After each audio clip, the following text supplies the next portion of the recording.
They could call him Ozzy for short. Wow, that's great. Orlando.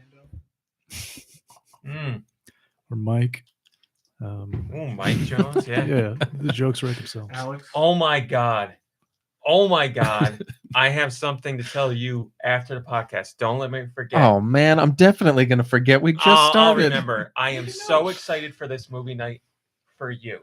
I have found something I guarantee you don't know about, and it's going to be amazing. Oh, you're not going to be here. Hi, everybody. Good chance I won't be here next week either. Well, on that happy note, Goodbye, everybody. 3, 2, 1. Go Nintendo Podcast. The Go Nintendo Podcast is. Oh, wait a minute. I'm sorry. What am I doing? I'm all screwed up. Hold on. There's a reason why I'm screwed up. Go Nintendo Podcast. Webisode 850. I'm not even looking. I'm not What even kind of looking. Pokemon is that? Listen, Hey, kids! It's Talking Krusty. It's a blind there's a type reason. Pokemon. This will all make sense. Thank you. I deserve it. This will all make sense very shortly. Failure. The highly Sizzlipede unprofessional. Podcast. Finally. The Go Nintendo Podcast is not part of the HyperX Podcast Network because it's over. It's disbanded. We found out that we got a Discord message this week, and I was like, well, this network doesn't exist anymore. So HyperX was like, my goodness. no deal. I will remain. I mean, with the podcast crew, I will certainly tell you details afterwards. I will remain the consummate professional and say it is what it is. So no more podcast network. Something might pop up in the future, but for now, I'll go back to what I used to do, which was hunt down sponsorships and deals on my own. So Can we still run the ads? can we what? Can we still run the ads? Like just for fun? Sure, we could. What's yeah. Minty man, gonna No do more now? Minty. No more Minty is what that's the first thing I thought when I read the Discord message. I was like, no more Minty. That's it. Oh. So yeah, it is what it is. Is this because I cursed No, like 2 no, weeks in no, a row? no. There's a litany of reasons that I will talk about off the air boy. because again, I will Know what I remain mean? professional about it. But Well, let me just that's take it. this moment to That's say, it, that's all. if you got a Sizzlipede, you might want to get that checked out. Talk to a doctor. Mom Brain, do you want to tell us about Sizzlipede, Last please? time I had a Sizzlipede, it wasn't going well for me. The Sizzlipede. Sizzlipede stores flammable gas in its body and uses it to generate Farts. Very professional. Flaming farts. Flaming sharts? I don't know. Looking at you for hard something. ship? No, I just wanted to Oh. make sure everybody got a chance. Oh. Rami No, I'm a professional. Thank you. uses it to Consummate generate professional. heat. Oh. The yellow sections on its belly get particularly hot. 2 feet, I would imagine long, not tall, but who am I? Oh, be standing up 2 feet tall. 2 pounds. They're male and female. Their category is, of course, Radiator. And abilities include Flash Fire, which powers up the Pokemon's fire type moves if it's hit by one, and White Smoke. The Pokemon is protected by its white smoke. Makes sense. That's it. Which prevents other Pokemon from lowering its stats. And also lets the rest of the Pokemon know that there's a new Pope.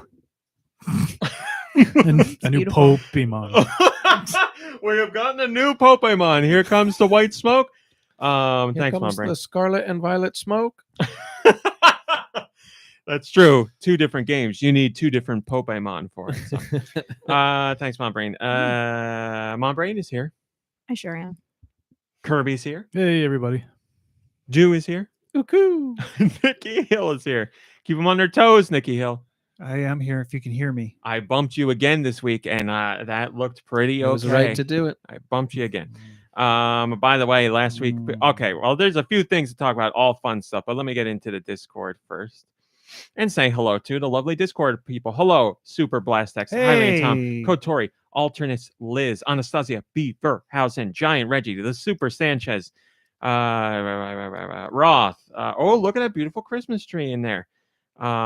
Steve Irwin, R.I.P. William, George, Ice, Dilbert. Oh my God. Look at this cat in a tree from Alternates Liz. I've seen it already. Oh, well, sorry. Hello, Nico Darunia, and everybody else in here. Thanks for spending. Doesn't anyone care what I think? Hello, Wolfric, part of your weekend with us. And of course, hello, the Josh Grobot. How are you? I'm here to grace you with my presence. As always, how you feeling? Hanging and banging? Hanging and banging. That's right, baby. George is here. George, how are you? Hanging and banging. Oh, That's none of your business. You know, you guys can share a catchphrase. It's okay. We say hanging and banging, Josh. Shut up. I don't care. Excellent. I gotcha. Hell yeah. Hell yeah. What was I going to say? Moving on. Moving on is right. I was going to say. My name's Josh Robot, and I'm here to say I'm the best on this podcast, far and away. I'm so great. And you guys suck. Remix. If you don't like that, I don't give a darn. Trying something new, Josh. You know, speeding up a song, changing it a little bit. It's very popular nowadays to make it a brand new hit. Like that guy that you don't like. He's a musical artist. He's on the H3 podcast. You don't like him. Tree? Oliver Tree. Yes, you're right. You're right. Okay. You said Tree. It sounded like Treat to me for some reason, and I automatically went to Treat Williams. I one would of my favorite never actors. not like Treat Williams, Yes, first yes. of all. Come on, that's not Oliver Tree, yes, who put out a song I a got while you. ago, years ago, and it was a modest success, and then it got sped up on TikTok, and it blew up. So then Oliver Tree That always happens. re-recorded the song in a sped up version with some flourishes, and now it's a massive hit. So What is this song? Never wanna see you again. That song. I don't Look think it I've up on ever YouTube. heard It's got that on. millions of views. I don't think I've ever heard that on Yeah, I TikTok. don't know it too well, but They don't put it in like Good TikTok. In the videos that we very watch. long TikToks. I was gonna. I was also gonna go with dying animal TikToks, but I didn't want to do that to you. So. Guys, this is big. This is big. This is big. Did you post a photo? No. What's big? Nico Darunia won a Mario Kart 8 tournament yesterday. Whoa. There's a Oh, picture. congratulations. Oh, there it is. Yeah. Representing the podcast and the site with dignity. Congratulations, Nico Darunia. Mario Kart 8 and a beautiful trophy. Probably the nicest trophy I've ever seen in my life. I was gonna say I'm gonna jump ahead. What? Discord. I was mentioning earlier, Discord and podcast listeners in general, where you commented on your audio. They were very much enjoying your reaction to the audio discussion last week because they said you got fussy and you kept that fussiness for the length of the show. So, I don't think I meant to. I'm just a. also, thank you to everyone who has sent over feedback about the podcast, the last episode in particular. I usually hear nice things about the podcast on a weekly basis, but last week I think was the show Where we got that 3 people messages. really let me know that they greatly enjoyed that episode. Oh, okay. They said almost everyone was like, it started off great with the cheese touch conversation, and that energy is just followed through the whole show. So they really liked last So week's that episode. means So we're thank you supposed for to talk letting me about know. the cheese touch. Cheese touch every week, yes. No, you know, that's where a lot of things like TV shows and whatever goes wrong. They have something that's a hit instead of letting it be organic. They drive it into the ground. Now we could do cheese touch every week. We could change this into a whole cheese touch show, but I like cheese touch to be organic. So if a So we're just going moment to comes talk up, about balloons fingering each other. when it comes up organically, We'll of stick to course. But Did I tell you? I didn't. thank you for your lovely praise and compliments. I appreciate it. In the cheese touch We appreciate it. vein. So I was at school and I was talking to my student about, because my student's really into Diary of a Wimpy Kid, and I'm like, did you see what happened in the parade? And the kid's like, no, I didn't see what happened. So I drew a picture on the whiteboard in like a little small area of like a crude, not crude as in vulgar, but crude as in, not good. Picture of Baby Yoda, and then just the cheese touch finger, like poking it in the butt. And I Wow. looked at the kid and I go, I'm going to leave this here and let's see how long it takes before someone walks in and goes, what's that? And my supervisor came in this past week and was like, what's that? And the kid looks at me and was like, we did it. Well, you got to leave it, because if we don't remember history, we're doomed to repeat it. So This is true. also, Crazy Colonel did a lovely drawing of the, it was Nicky Hill and you, Mom Brain, at the parade talking about the cheese touch incident. And Crazy And you Colonel may have had a hard time reading what I was saying because I said it so quiet. Deux and I have talked about this in the past. Crazy Colonel has an amazing ability to not just capture the podcast and how crazy it is, but also play into the humor in fantastic ways. And that is perfect. He drew Nicky Hill's speech bubble extremely tiny, so you had a hard time Well, no, the seeing what he bubble was was saying. big, right? The bubble was The big, bubble but was the normal text was size. really The text small. was very tiny. So that's all him, I want to say. I do not give him any direction for the pictures he comes up with, whatever he's going to draw, but also the added humorous elements to it, too. So one of his finest works. Excellent job, Crazy Colonel. Also, his tablet was cracked last week. It got, Oh no. I don't even remember if he dropped it or something, but it was destroyed. But he texted me today and said it has been replaced thanks to his wonderful wife. So there will be a podcast picture today on a brand new tablet. Yes, Mom Bray? I put it in the Discord, but it bears repeating out loud. Nicky Hill gave me the grandest gift Hi, Drake. Hi, Aaron. of all time, and it is a life-size exact. Frank's talking in the living room. Oh. A life-size exact replica of Marcel the Shell, and it is Hi, Tent Division. Oh yeah, I saw it. A Chef's 1-to-1 recreation of it's Marcel. perfect. It's absolutely perfect. It was perfect. And Yeah. I have already the right habitat. And so I'm going to head myself out to Michael's later, and I am going to get myself some trinkets. We're gonna get some trinkets. All right, what do I got to talk about this week? Oh, thank you to Annapurna. Annapurna Interactive has put out a number of games, including Neon White and Hindsight. And this is about Hindsight because they put out an announcement that Hindsight is going to PlayStation and Xbox. And they put out a trailer and they quoted me in the trailer. And I'm honored to see that. They had asked for a quote approval before. And I asked the PR person, I said, of course you can use it, but let me know when something's going to come out because I'd like to see it. And they said, okay. And they never told me, but it's PR people.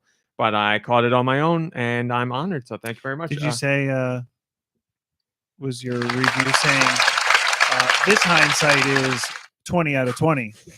I did not make that joke anywhere since it's a game about a serious topic. But if you want to know what I said, This Hindsight you could either read the review or 14 out of watch the 20. trailer. It's on Annapurna Interactive's YouTube channel. I didn't tweet it anywhere. I didn't mention it anywhere because, it'd just be tooting my own horn if I tweeted it out and was like, here's a trailer and we're mentioning it because it's for the Xbox and the PlayStation. Now version, you are a real hero. Thank you. So thank you to Annapurna. We covered Cheese Touch. Oh no. I left a note for myself to do something and I forgot to do it. Is it something I can Change do? your You could underwear. text me. No, it was that. No, Was he it. definitely did that today. I took a shower and then I put back on the same underwear. Oh, can you imagine the horror?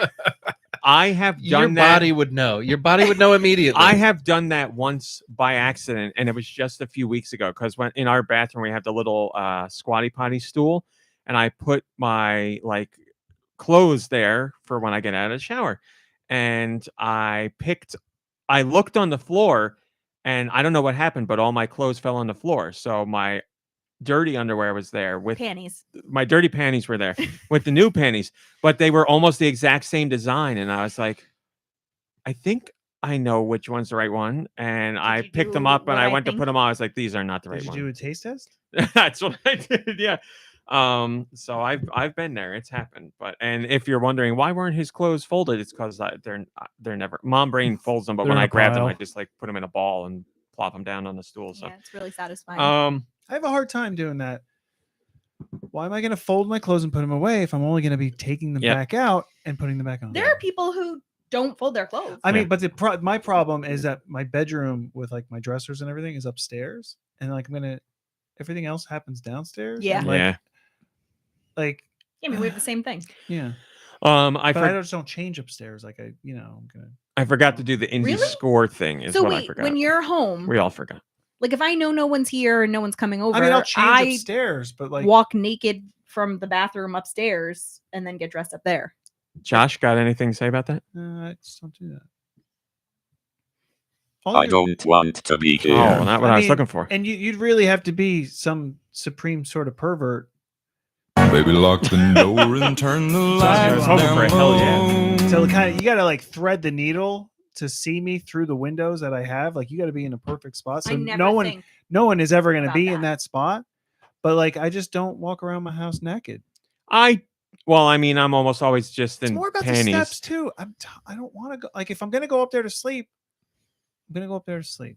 I'm not gonna go up there to get changed and then come back dangerous. downstairs. Dangerous for a man to run naked up and downstairs. I got that think. in a. Well, it's dangerous. This is a great I think segue. that was in a fortune cookie once. We got right. It's dangerous for me was in my to cookies, walk in general. I was out fortunately. for a walk, my Yeah. Pikmin walk the other day, and I fell. And I don't know why I Beep, fell. beep. I just like You were going tripped. so fast. My foot beep. hit something. I was on a sidewalk and I fell. We're You officially can see old. I have a terrible wound right here, Yeah, but and I have another wound right here. We have He has to- been moaning about it But- for days. I have this. Ooh, that looks bad. Look at this. It's I a have bumpy bruise. this. I was fine. I was just like embarrassed because I'm like, I have. it's not Yeah. wet. There's That's no like- ice. There's that's like no something snow. like, Like I'm you know, just an old walking. person. Yeah, exactly. it's- I was yeah. like, this is it. The downfall begins. Or an here. older person. I did it a few years ago, just like on that last bit of sidewalk up there. Mhm. And I've talked about it. I did like a roll and whatever, and a car, it was dark, and a car drove past. Give it a and I little beep beep. I was like, if I saw someone do that, I would like roll down my window and be like, you good? Yeah.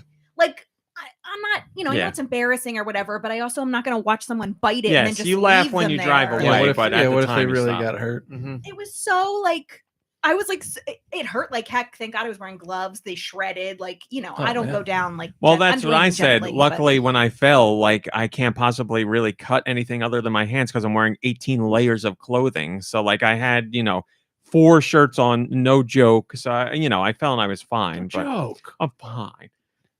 But we also have to give you credit and acknowledge that in the past, Acknowledge me. that one fall would have turned you One away fall. from any sort of exercise for a good 4 or 5 Well, years. now that I'm a big exercise least. man, What yep, pants were you that's- wearing that's when what you it is. fell?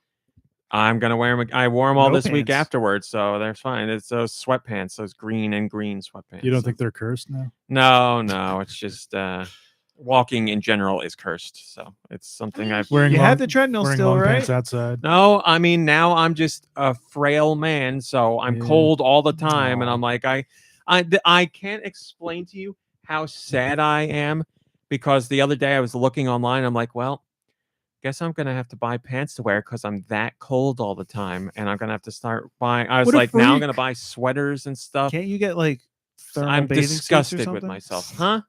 Like thermal bathing suits or something? A wetsuit. A a onesie. wetsuit. A A onesie. wetsuit's gonna That's keep you true. warm, That- and it's still But like, for I feel like that it going would keep me It's not that sweaty different warm. from wearing board shorts.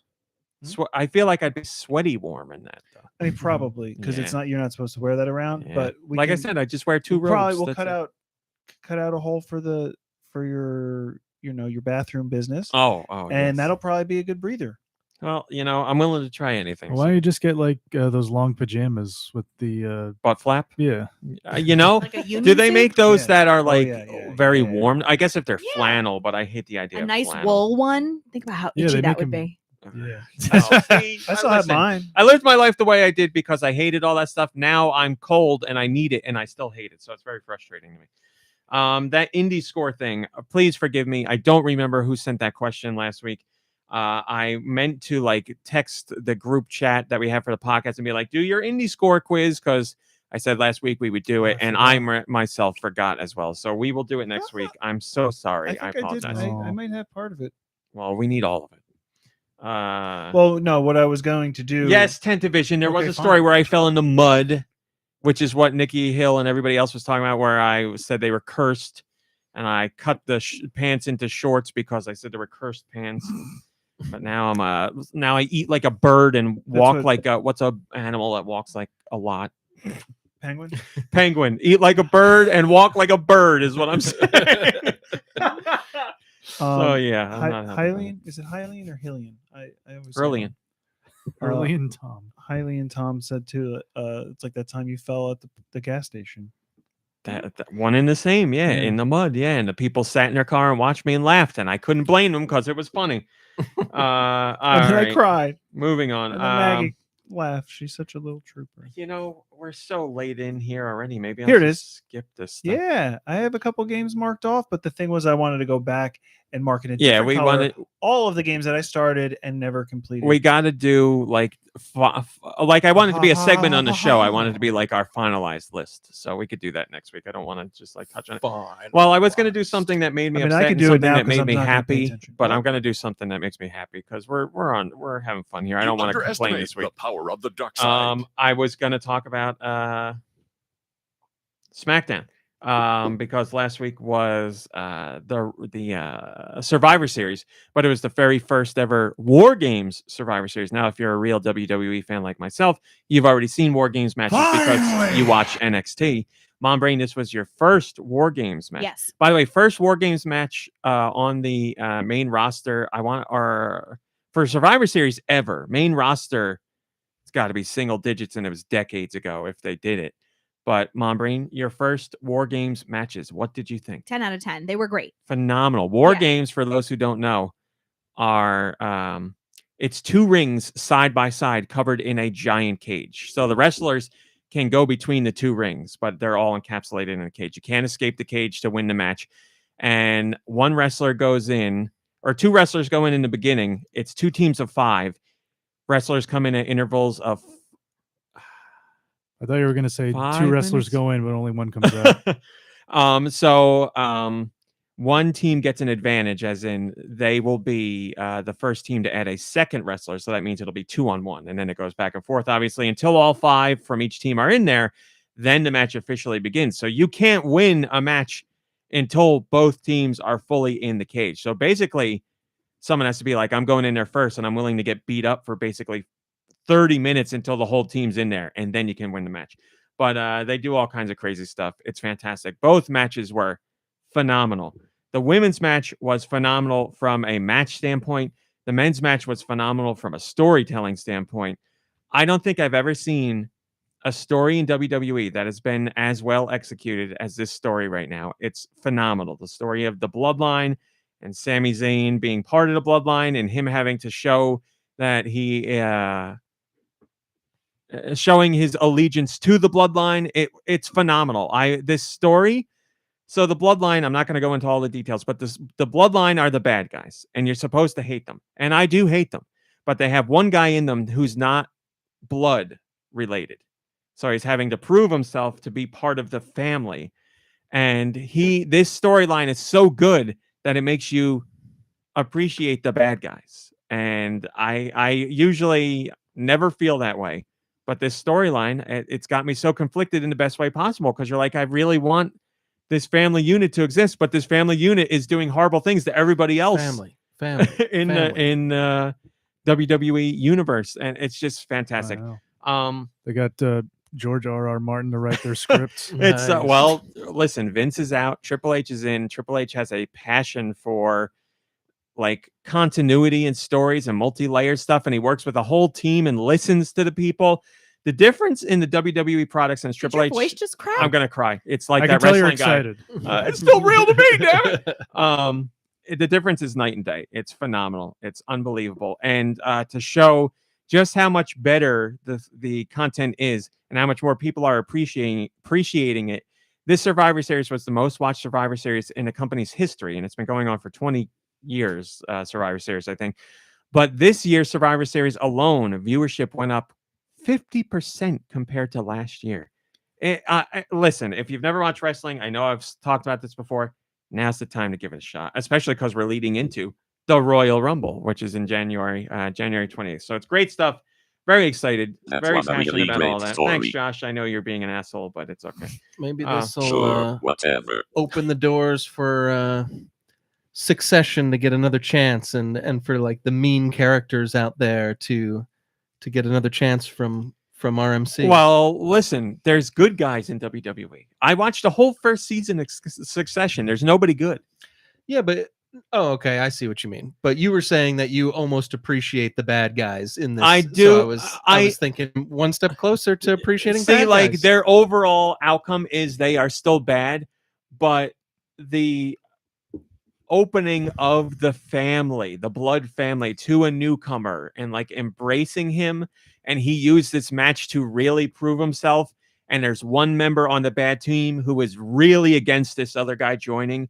And this this premium live event was their moment where it was proven, and they hugged, and like one of them was crying, and there's like Sami Zayn was talking about it after. He's like, the story we were telling, yes, is story, but he's like, there's lots of real life emotion in that because of other people involved in the storyline that he's friends with and everything. He's like, this is a whole big thing. Like, you could tell he's really emotional about it, and that just made the match that much better. So fantastic stuff. Great storytelling, great wrestling. It was awesome. Sounds subprimal to me. Well, you know who's subprimal? Ooh, I saw Liver that King on himself. TikTok. I don't Liver know King anything himself. about it. I but- can't believe the man who looked like he used steroids. I mean, I've been What? saying this. Oh, I'm not the only one. I shouldn't be like, I've been saying I this. thought it was all Plenty the of people- supplements he was taking. He was taking 30 horse pills a People day. have been saying, look at this man's body. This is not a muscular, natural body. This is a steroid body. Liver King. Liver King, yeah. Liver So it's Khan not the now. liver. Well, he basically he gave an apology where he was like, I've been using steroids, but like I did it because I love you. Was basically like the story. What a He did like a nut. 6 or 7 minute Very video true. about it and apologized, but the apology had a tone of like, I was like Non-apology. the greater importance of my message is what mattered, and how I got yeah, there is I'm sorry for it, but I was telling it. The message is if you Listen, I sold you my supplements. If you consume this stuff, Yeah, you're gonna get like. but big he was and telling. Listen, the strong greater and- message of the whole lifestyle. The lifestyle was what he was selling. No, it's the greater message. It's the What great- is the I thought greater it was all the message? Listen. liver. I'm just telling the you what greater he message said. is Subprimal. Yeah. poisoning yourself. Yeah, you say I hate Oliver Tree. I don't really feel either way about him. This guy, I hate's Yeah. a strong word, but like, what a despicable guy, you know? Despicable is a great word. Yeah. So we are not Here's the main fans question, of though. the Liver King here. He's been everybody. selling his own supplements and stuff. Oh, Ice Dilbert. That Thanks for wasn't my that picture. question. Oh yeah, But- he's So after he came out and said that he's been using steroids, have his supplements sold more or less? I haven't looked because I'm too afraid to, because I Yeah, thought right. that same thing. I'm sure less people will watch him, but I'm sure more people will. I'm sure at least initially there will be like we support you, Liver King. Yep. We support you force feeding your kids liver and raw meat because you say it's the way to live, even though you're on steroids. Anyway, we're past our normal Have you time ever of seen talking inside about of his random home? stuff. Huh? Have you ever seen inside of his home in these videos? Bits and pieces. Yeah. Does he have a microwave or something? Yeah, he's got a microwave. So why would he have a microwave if he's To cook a 25-pound turkey. You put animals in there, kills them right away. All right, moving on. You're right, Red Souza. You're not wrong about that. He says, I thought RC would love this guy. He's all about raw meat. That's true. Well, he's all about steroids as well. So, yes, Hylia Tom. That is great. Hylia Tom says, if we're naming ourselves about what we eat, I'm Little Debbie King. That's great. I'm the Moon Pie King. Moon Pea King. Mon Brain. yeah, you're definitely not Meat King. Not, I am not Meat King. anymore. Vegan King. Can I get our news jingle? We got news to do, people. King.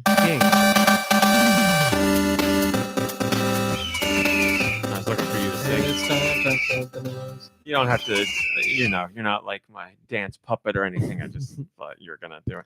What do we got here? As Deux always is excited for, we have Pokemon news. Pokemon Scarlet and Violet. We got news on Black Friday sales over in the UK, which I will blend into a bigger story about Black Friday sales. Here you go. This is what the UK was doing for Black Friday, and this is really Black Friday into Cyber Monday, so the 4-day weekend, let's say. Sonic Frontiers saw a very sizable boost. Even though Sonic Frontiers came out, I guess Sega was like, let's cut the price by a little bit for Black Friday and spur on even more sales, and that's what happened. They cut it by, I think it was a 10% discount, maybe a 15% discount, but sales from week to week went up considerably. Sonic Frontier sales went up on a weekly basis by 203%. Open Numbers. So it said open zone. That's right. Here's what's even crazier. Mario Kart 8 Deluxe sales went up week on week for Black Friday, which is not surprising.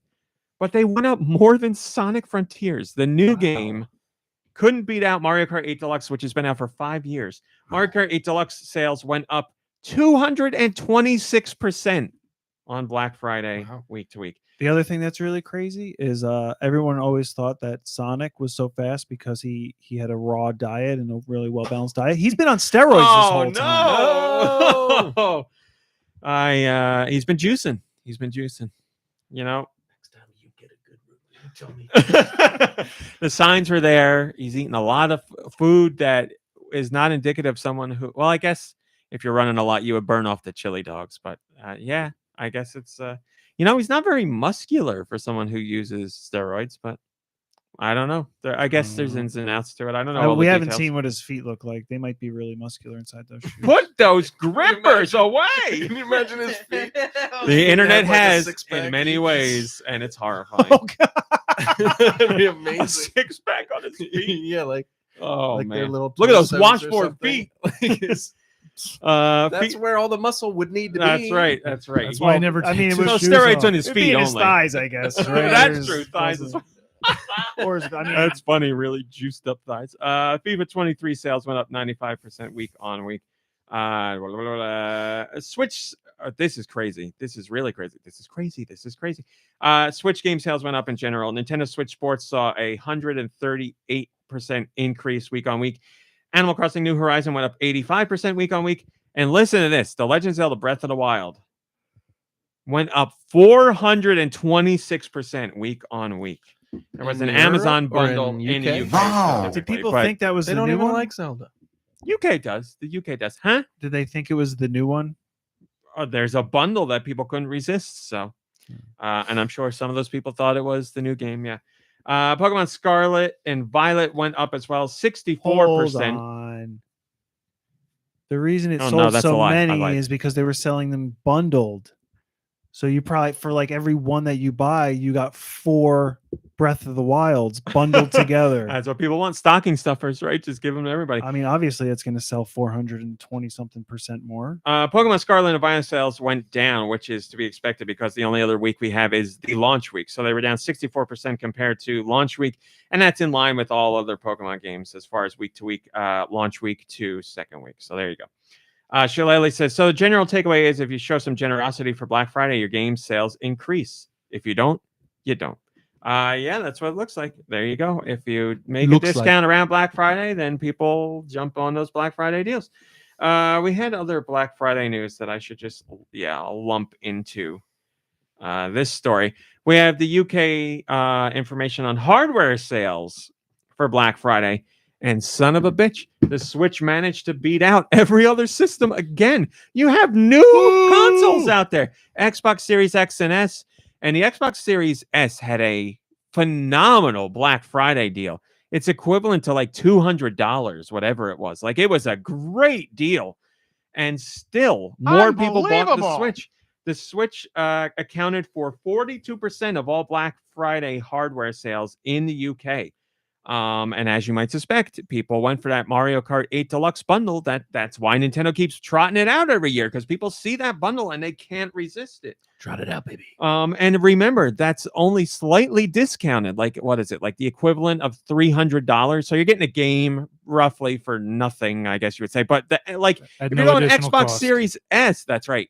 If you're getting Xbox Series S, like, you're getting $100 off the system. And people Doesn't- are like, And don't people even know that Call of Duty isn't available on the Switch? They don't. And Sony keeps telling them, listen, we got Call of Duty, but Sony's system was third place this Black Friday. I don't The get it. Xbox was second place, and they certainly gave Switch a run for its money.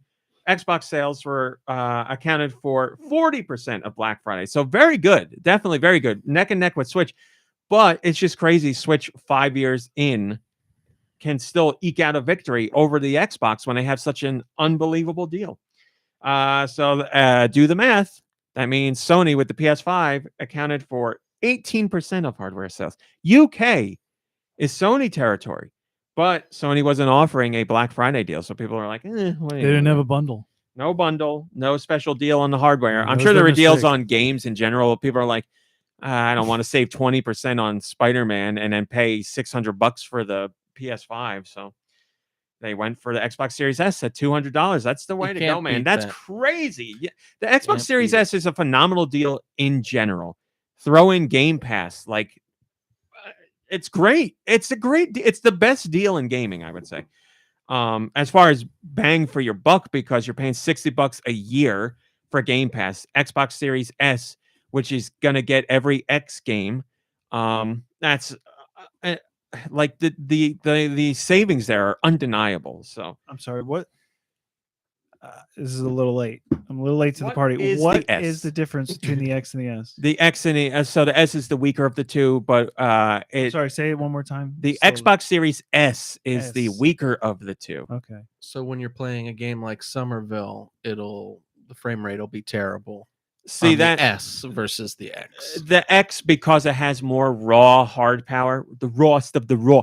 It Woody Allen. you'll get a better chance of a game running better there if a company doesn't optimize their game well, like Somerville. If they do what you're supposed to do, you'll be fine. The X has more raw power. Yes. I'm trying to think of like Extra. a way to remember this. Extra power and S for SLU. Slightly less power. I don't know. SLU is a good one for us. Yeah. But yeah, like there's no games that release on the X that don't release on the S. So you can get a S and get every game that comes out on the X. S is basically a lesser resolution. Like Sorry, X, I'm sorry. It takes me so much listen, energy to process. you don't things. need to think about it. X and S get the same games. Done. Done. That's it. There's Just nothing that comes out on one that doesn't come out that on is another. correct. One of them does 1440p as its highest resolution. One of them does 4K. So all the games come out on both systems. Yes. It's just that the ones, if you play it on the X, You can get higher it's resolution gonna- and frame it's rate. it might be a little smoother. It a might little be bit- is the key. Yes, Right. it depends on what the developer does. But as in terms of what is technically But possible, which one is it one of them is digital only? Or The S. the S has no disk drive.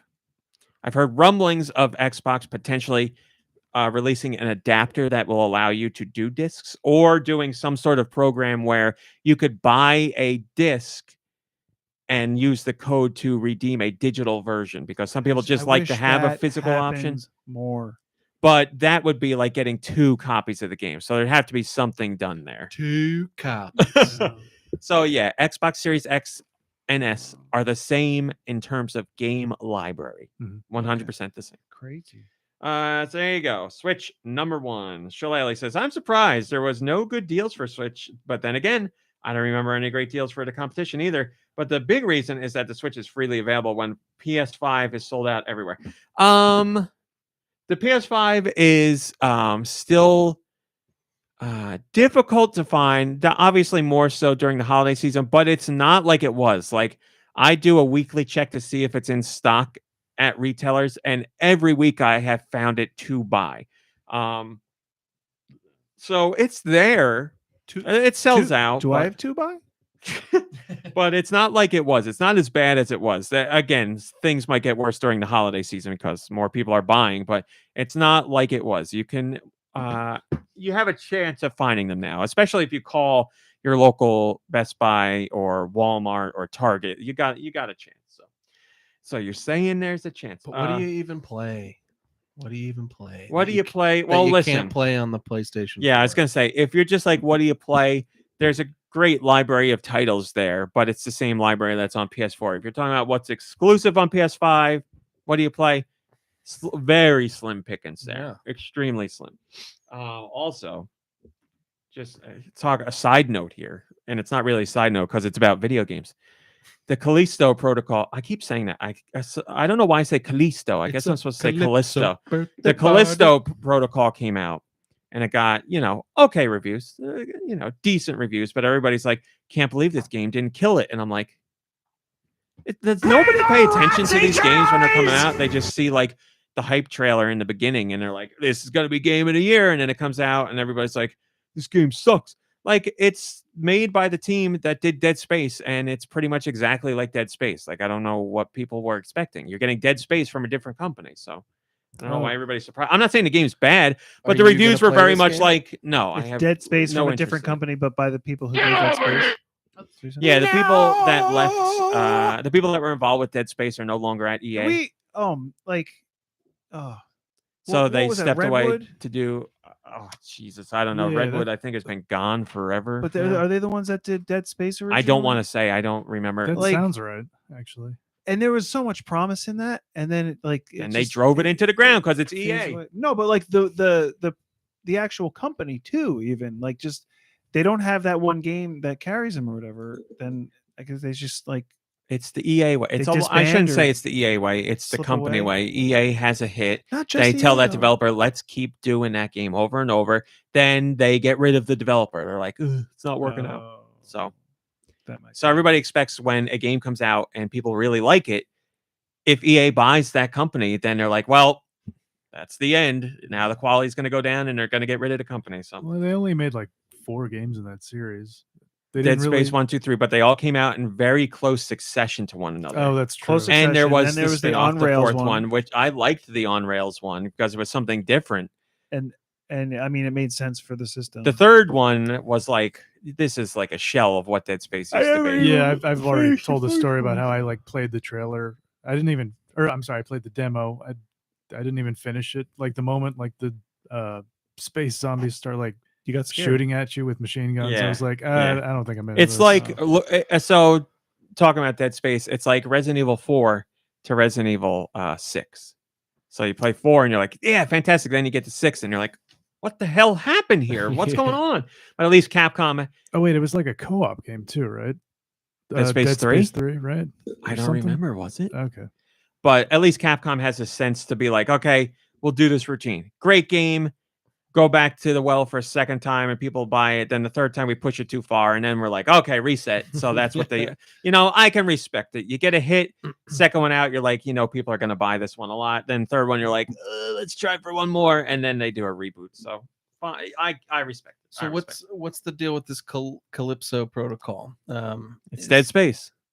So it was supposed to be, it was hyped, and now it came out, and now the reviews are kind of lukewarm. Or I mean, I don't want to say the game is bad, but every reviewer that I read was very much like, listen, there's something here and it's enjoyable, but we played this 15 years ago. Like, it's very much Dead Space. So. Totally different. I'm looking here. You can see the main character's face. Oh, Very okay. In the thumbnail of the trailer. Oh, I haven't played the game. Maybe you see it in the gameplay. Although the gameplay has and the they exact just- same camera as Dead Space. So And they just re-released like a Dead Space. Like, didn't they just I don't remember that.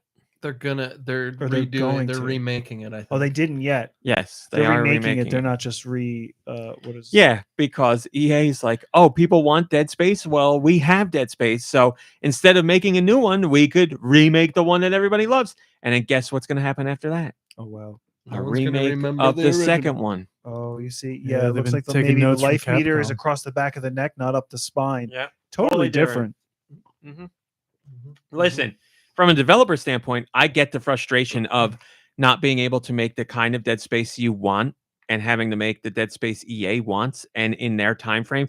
So I get the frustration, and then you get to go off on your own and you're like, okay, let's do Dead Space like we wanted to, but can't be Dead Space. So you make Callisto Protocol, and people are like, yeah, this is like Dead Space. And the developer's like, we know we made Dead Space, but they're like, I wish it was Dead Space.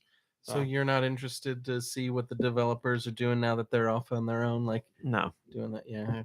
I wish them well. I'm not interested. Peace and love. Maybe at a budget release at some point I would jump in, but yeah, now I'm not interested. I don't wish the game any ill will, but I remember looking at it and being like, okay, it's from the Dead Space team, but it's Dead Space. Like, if you're gonna, I don't know. But I'm no expert here. It just wasn't my cup of tea. I wasn't interested. I'm not pooping on the game. But when the reviews came out, fans were shocked that they weren't like 90 plus, and I'm like, I'm surprised that people were expecting that. I don't know. I think I heard somewhere that it's like kind of buggy. Or- I have Space heard bugs. about some bug issues, but okay. nothing like crazy. Hmm. But again, I was reading, I read Eurogame. I trust Eurogamer a lot. I read their review. GameSpot can be hit or miss. It depends on who's doing the review for me. I always check IGN, just be nosy, because IGN's so all over the place. I never know what to expect from them. What what did I read? Destructoid's review, I think. So I bounce all over the place. But usually when I'm looking for like an opinion that I can trust and is like nuanced, I go with Eurogamer. I really like Eurogamer's reviews. You know what? And as far as Nintendo games go, I really like Nintendo Life's reviews. I'm not going to trumpet my own, but I like Nintendo Life's reviews. They got a good team over there. All right. Anyway, there's my thoughts about Dead Space. What do we got here? I'll read this really quick. It doesn't really need to be a top story. Nintendo Pictures, which which we knew. Oh, somebody was saying, "Where'd my Sharuba go?" Because we never hear it anymore. My Sharuba. There you go. Nintendo Pictures, which we heard about before. It's basically Nintendo scooped up another company, renamed it Nintendo Pictures, and they're going to do like cutscenes and promo videos and other related content, video content for Nintendo's properties. They're looking to hire. They want to bring on a 3D CG designer, a product manager, 40, 3D, a storyboard 3D. creator. It's the second time I've heard that today. Plans to produce videos using Nintendo IP. Currently, we're hiring for all the stuff I said for the production of animation videos. So Nintendo's doing some kinds of animated videos with Nintendo Pictures, which was expected, but what it's going to be, we'll find out. What is it going to eventually. be? King Broly says they're going to make a Splatoon anime, aren't they? Nintendo would be so stupid not to make some sort of Splatoon cartoon. I mean, it's in the name. Part of it's in the name. But yeah, like Japan is, well, you know, around the world, Splatoon is very popular, but Japan is insane for Splatoon. To not cash in on that with some sort of animated programming would be a huge misstep, in my opinion. But Nintendo Pictures is formed, so yeah, you know, they did animated videos for Star Fox, and nobody but me likes Star Fox. So Splatoon doing it is a no-brainer. 13 Sentinels, Aegis Rim. No jokes, please. Was critically acclaimed when it released on the PS4, and then Atlas was like, let's bring this sucker to the Switch, baby, because that seems like an audience that would really like this game. Multi-award-winning game. Game of the Year award-winning game. Now available on Switch, and it seems like that has really helped out Atlas, because Atlas has announced that the game, across all versions, has now sold 800,000 copies worldwide. So that million mark is going to be hit, no doubt. I cannot say enough praise for this game. We have a review of the game as well, not done by me, done by another staffer. And they heaped praise on the game as well. It's supposed to be phenomenal. I desperately wanted to play this game when it came to Switch. I still haven't. I got the review code, but because, again, I'm a consummate professional, I realized I didn't have time to tackle the review myself, so I gave it to someone else. So read that review, please. But the game's supposed to be phenomenal, but it seems like people are actually paying attention to it now that it's on Switch. So good for Switch owners. Good on you, everybody.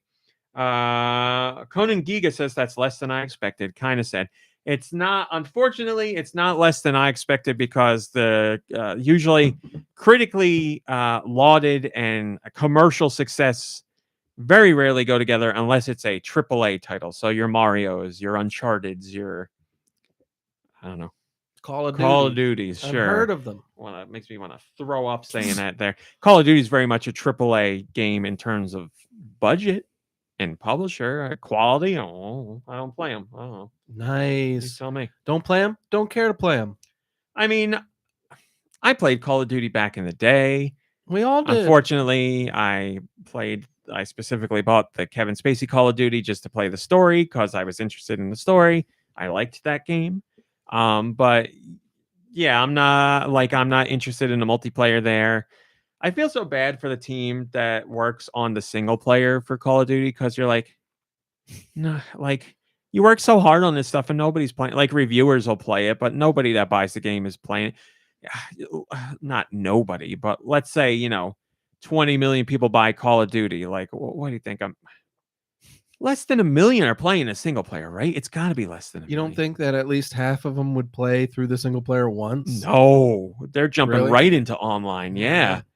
I can't imagine less than that. Oh, chat, what do you think? You tell me. Oh, look at these cat pictures. Hi, Colma. Hi, Mars Borrow. Good to see you. Tell me if you think Call of Duty players are playing single player.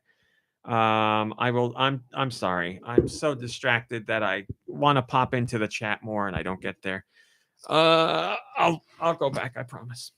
But anyway, play 13 Sentinels if you haven't. Might be on sale right now, actually.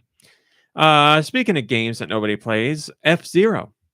Everybody wants F-Zero to come back. Hopefully it does at some point. You said nobody plays it.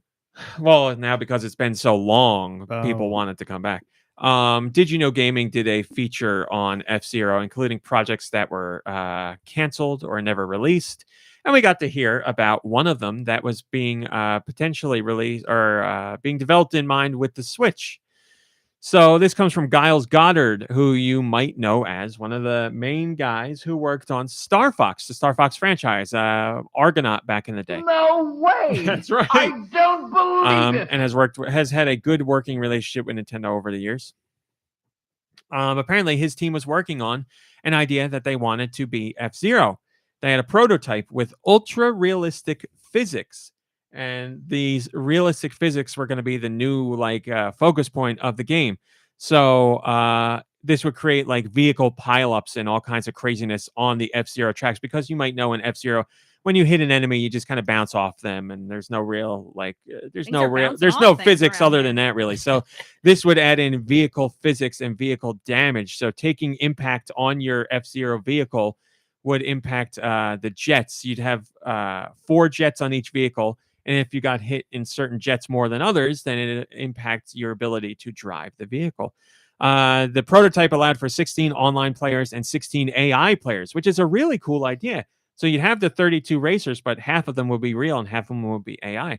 The prototype also had a map editor that lets you share tracks with friends. And the goal was to have this game running 60 frames per second on Switch, which would certainly be doable because unless I'm mistaken, I believe F-Zero GX on the GameCube was 60 frames per second.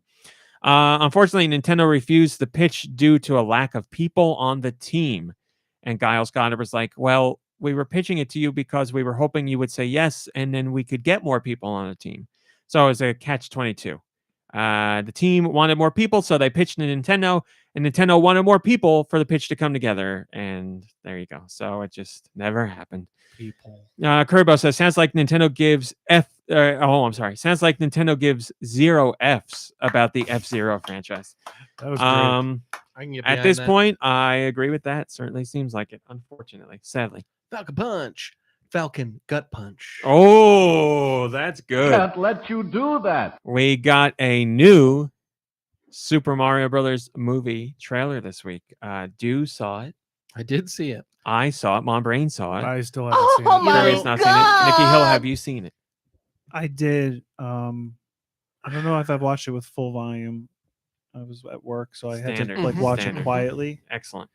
But know, I was kind of right about something about it. Go I'm ahead. a little upset about it. I don't want to talk about it if he hasn't seen They it. went woke. No, we're going to talk about it. I don't know what you're talking about. I want to hear your complaint. The inclusion of it's like basically a Smash Brothers element and Mario Kart element. Like they just went there. Okay. Don't know how they're gonna get there, but they went there. Got to see the movie. That's true. Yeah. And it's just you're-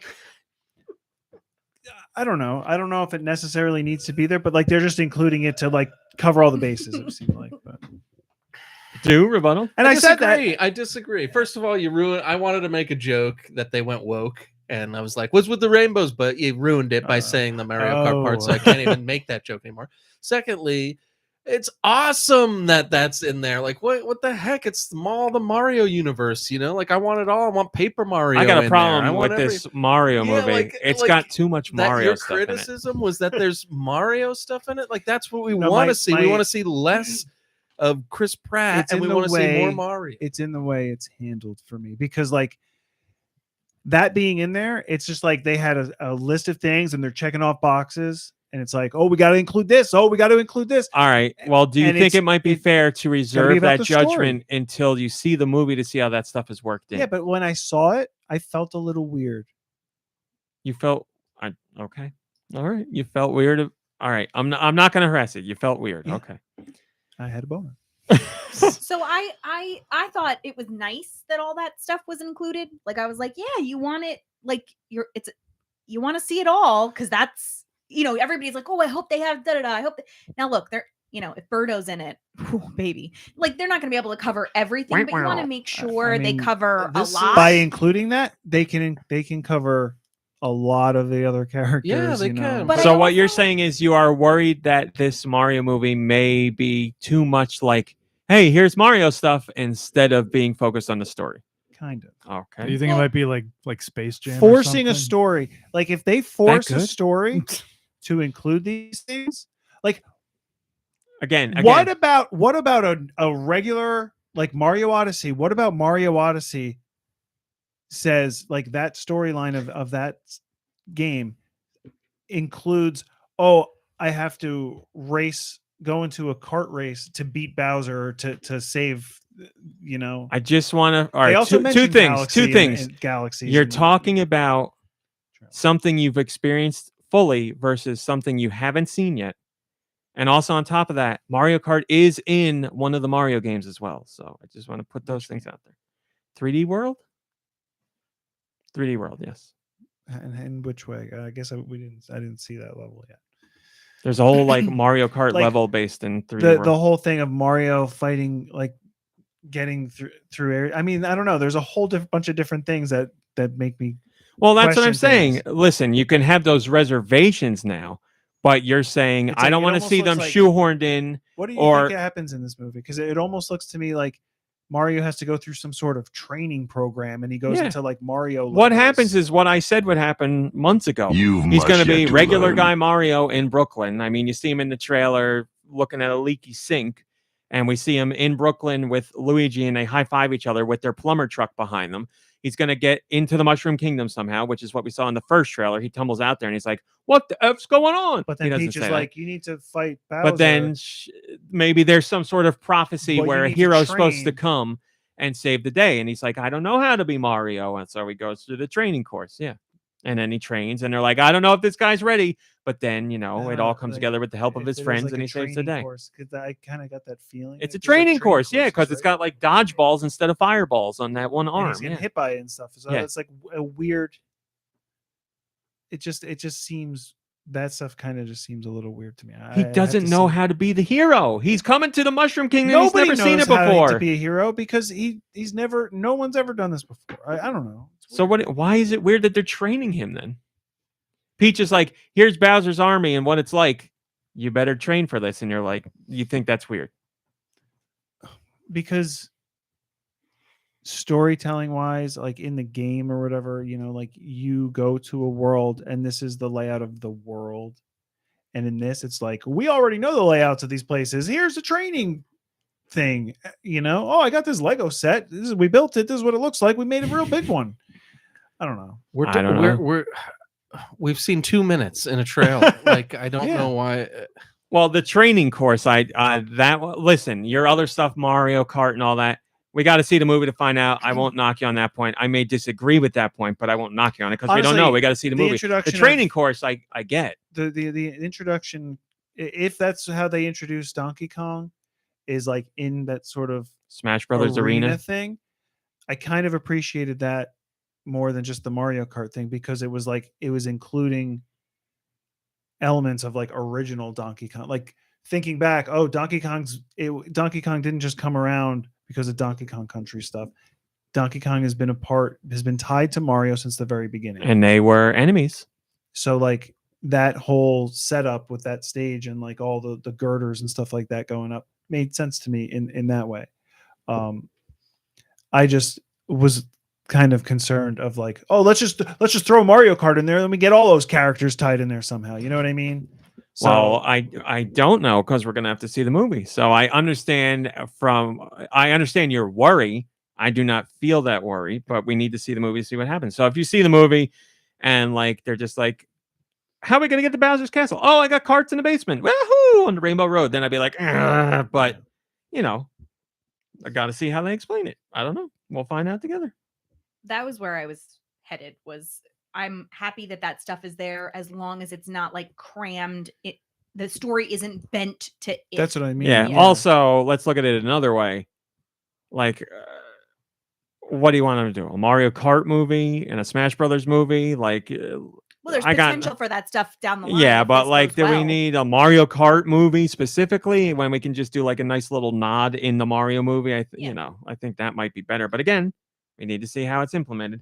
as far as it looking like Mario stuff, the trailer, I'm like, yeah, this is great. All this stuff is here. This is great. So, but yeah, I could certainly see the movie and be like, I don't like how they use this. I don't like how they did that. But most importantly, it's a trailer. we don't know what's going to happen. We got tiny little And snippets. there was a lot of it in the trailer. That's why it's like, I hope they're just not shoving everything that 30 years of Mario into. Well, I would imagine it's going to be like a celebration of all things Mario. Yeah, that's going to be a big part of it. But if they wanted to like introduce the Mario franchise as a film and then grow from there, then they're going really hard from the beginning. I don't know. Well, that's what I'm saying. So you're saying like you want a Mario Kart movie? No, it doesn't. That doesn't have to be a Mario Kart movie. Just but like, don't ever do Mario Kart then. No, maybe it could be included. But if you have every single thing in the very first outing, it could be a lot. We only saw 2 minutes, and it was full of all of the Mario stuff. Well, From it's a Mario movie. They want you to see the movie, so they're going to show It's you a Mario familiar movie. things, and you're What do gonna you? So hopefully go you see it. just want? Have we never experienced something that was so saturated with content where we were like, it's just too much? They went too far on their first time out. If they're introducing this, you like, I'm sure their plan. I'm sure their plan is to do more further down That's the line. always the plan. And it just seemed to like, I don't know what they're doing. I don't know how they're handling it. I'm saying I'm going to see how it goes. But when I first watched it, I was like, this is a lot for just, hey, Bowser's up to no good. Let's go. Let's go save Hell the yeah. Well, we'll find out when the movie comes out. We'll all like it's almost like not leaving enough room for him to have that character development because he's going through all this other stuff. Like, well, and again, we just keep coming back to the same point. We got to see the movie and see what happens. I don't know. Yeah. I could see that being the case. I'm guessing we don't need to worry about the plot of this movie getting too complicated. I'm gonna guess the plot is Bowser causes trouble and Mario has to stop. We see Peach in the trailer and he taking a proactive role, which is great, rather than just being the damsel in distress. Although she could go get kidnapped because she's going out with Toad and Mario's got to save her. I don't know. I feel like we see it with some of the Marvel things, like some of the comments that people say, or that there's just like they tried to do too much. There's like 50,000 characters, and you're trying to follow a different story. Like, and it seems like it's possible that they could almost be attempting to do that in their first outing. What just happened? I almost with hit myself. Mario. I don't know. That's all I said. Hi, Eggplant Jr. Well, again. We'll see the movie. We'll see what happens, and we will certainly revisit this conversation once we see the movie. But Well, do you think it'll be like? Let's think back about the Chip and Dale movie that came out recently. yes, Do you think you would ever watch that again? I don't watch movies again, so no. The royal. I'm the you wrong one to then, ask. Like, because looking back on that movie, I enjoyed it, but it was kind of maybe what you fear, Nicky, this becoming, which is just like, hey, how many references can we make? How many things can we remember? Well, let me counterpoint it with Roger Or Rabbit. no, would you watch a sequel to that? It's more, not just would you watch it again. I probably would, yeah. Like, So, would you watch Roger Rabbit again? Because that's the same thing. I watched that many times. Then I don't know. Maybe the thing is, one you just think is a better movie than the other. Yeah, that's how I feel. Because they do the same thing. It's a whole bunch of animated characters together, and a lot of them are just in the background, and a couple of them have like 1 or 2 lines. And Was it's there the a same thing with sequel to Roger Rabbit? Animated cartoons, but not a direct movie. No. So Well, I wish they'd make a sequel. I want another Roger I don't Rabbit. know the point I'm trying to make, but I watched this Mario trailer and I really liked it. And I think it was because I wasn't ever thinking anything highbrow about the story. I was thinking this is going to be the dumbest. Not even that. It's for children and it's basically Mario. So he's going to be rescuing a princess with Bowser's involved. That's basically what I'm sure the story will be. So when I saw how epic that trailer was with all those characters and all that cool stuff and all the stuff that I recognized, I was like, okay, this is going to be a nostalgia trip for me. Yeah. And that's why I want to be excited to watch it, because I'm not expecting Citizen Kane or anything out of the story. That piece of garbage. Citizen Kong. Yeah. We'll find out. I mean, Citizen I Birdo. at least from a like aesthetic perspective, it looks fantastic. Like it really looks like a top-notch visual experience. So, and it does look like anything that is in there is like being handled with a care and attention to detail. So I do appreciate that. But Yeah, we could see also- all that in the movie would suck. So who knows? Also, like, I think it helps when like all of those IPs are owned by, they're all Nintendo Yeah. characters. It's not like I mentioned Space Jam before, where it's just like, a company showing off all the IPs they've like acquired over the years, and it's just like like that yeah. like that Warner Brothers fighting game, like I said, with Arya Stark too. and Scooby Doo. Or like Ready Player One, where it's just like, look at all these characters we Yes. we Yes. licensed for this movie. Yeah. That's why, like I think the Chip 'n Dale movie and the Roger Rabbit, like, even though those are filled to the brim with characters and it is like oversaturated with that stuff, I don't personally think that, but that stuff is loaded in there. Still, you have a core story that is handled with great care, and the focus is the everybody story being in that around movie. makes sense for it. So, Space Jam. At least the sequel, not so much. I mean, the original movie wasn't good either, but it wasn't like you didn't have all the Warner And Brothers that's a movie I properties in don't there. need to rewatch. Sequel for movie night? Anybody? I'm That's out. that's a big no. I wasn't listening. I've got a lot of heartburn right now. Space Jam 2 for movie night. Never seen it. Never seen the first Space Jam. Do you believe that? Oh, I think I watched it in like high school. I saw it in the theater with Lube.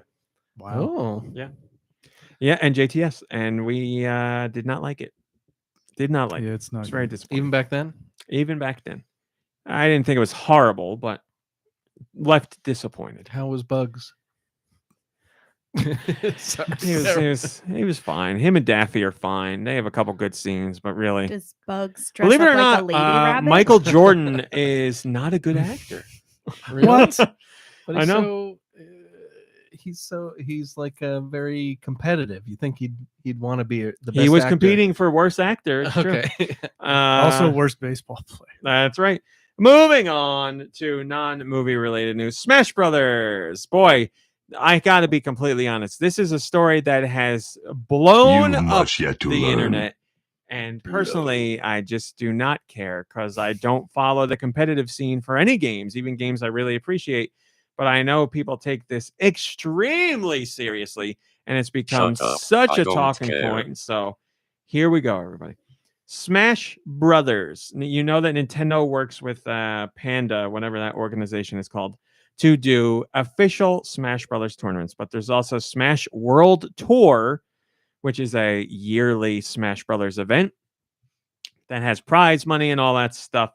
Well, this the latest Smash World Tour is coming up very soon, or at least I should say it was. It is no longer happening because apparently, from what we heard from Smash World Tour representatives, Nintendo contacted them and said they could, quote, no longer operate, end quote, due to a lack of official license with Nintendo. So Smash World Tour had to shut down the tournament literally just a couple weeks in advance. So that means people who were traveling, booked hotels, a venue, lots of money spent that couldn't be refunded. Smash World Tour says, unfortunately, no, this is Nintendo's statement. Nintendo says, unfortunately, after continuous conversations with Smash World Tour and after giving the same deep consideration we applied to any potential partner, we were unable to come to an agreement with Smash World Tour for a full circuit in 2023. Nintendo did not request any changes or cancellation of remaining events in 2022, including the 2022 championship event, considering the negative impact on the players who were already planning to participate. So Smash World Tour said, Nintendo said they couldn't do it anymore. Nintendo said, we didn't tell them to cancel the 2022 event because we didn't tell them to cancel the 2022 event out of respect for the stuff that they set up. So Smash World Tour says, we can't do it because of Nintendo. Nintendo says, we didn't tell you can't do it. So who's telling the truth? I got no idea. All we know is it's canceled. Now Nintendo is working with Panda to do their officially licensed tournament. And Smash World Tour was like, Panda went behind the scenes and were like, hey, Nintendo, this other group's shady. You shouldn't work with them. And then Smash World Tour got canceled. So Smash World Tour is saying Panda undermined us. And that's the reason why this happened. And so Panda's organization put out a statement saying that's not the case. So basically, It's a big thing. He said, she said, and She shed. And I don't know what the truth is. Believe whoever the hell you want to believe. Listen, I know how the internet works. They all want to believe Smash World Tour because that's the grassroots organization. They don't want to believe Panda because they're aligned with Nintendo, and Nintendo's the big evil company. So I know how the internet works. Here's the truth. Smash World Tour saying one thing, Nintendo's saying another thing, and Panda's saying a different thing altogether. I don't know who the hell's telling the truth. I don't know what to tell you. All I can say is Panda's tournament is happening with Nintendo.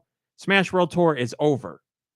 That's all I know for facts. I don't know what else to tell you. So there's the big hullabaloo. Why wouldn't you believe Nintendo in this situation since they're saying you can do your thing? Like, you didn't have to cancel it. Why don't you do it? And then, but they're like, we're canceling it anyway. If you're asking me personally, people will say it's because I'm a Nintendo fanboy, but Smash World Tour said they canceled because Nintendo said they had to. Nintendo put out a statement saying, we didn't tell them they had to cancel 2022. Nintendo never says statements like this. They usually just let these things play out. So they put out a follow-up statement saying, we did not tell them to cancel 2022. They very clearly say, we couldn't come to an agreement on 2023. We didn't tell them anything about 2022 out of respect for the stuff they already set up. So why would Nintendo say that? So it seems like what might have happened is Nintendo never said it, but somebody from Panda went behind their back and said it. And it was unofficial, so then they closed No, because it wouldn't be Panda. Panda would only talk to Nintendo. Like, Panda's not going behind Nintendo's back and be like, hey, guys, at Smash World Tour, Nintendo says you can't do this, because Smash World Tour would never believe that. What I think really happened is they had Smash World Tour had a conversation with Nintendo, and somebody gleaned that Nintendo didn't want to work with them, so they were like, I guess we can't do anything, and that's that. Oh. So they say it's canceled. Now, Nintendo has publicly said, we didn't tell them to cancel it out of respect for what happened. So, Smash World Tour, here's an idea. Call Nintendo's bluff. You're legally going to be fine. Nintendo put out a statement saying they didn't tell you to cancel. Put the event on. Yeah, that's what I'm saying. Why is it too late to put it on? How would it be? I don't know what would make it too late unless Smash World Tour. Crap? Listen, that's why we talk about it. It is a top story because people very much care about this competitive scene. But my problem is it's just so much drama that listen, nobody has a definitive answer. I can share the statements that I can share the official statements with you guys, but they all conflict one another. So I don't know what the hell to tell you. Like I said, it's the internet. Grassroots good, Nintendo bad. I don't know what else you want me to say. I don't know what the truth is. I can say, just from a Nintendo perspective, covering Nintendo for 20 years, it's very rare for them to put out a follow-up statement and say, no, that's not true. Here's what happened.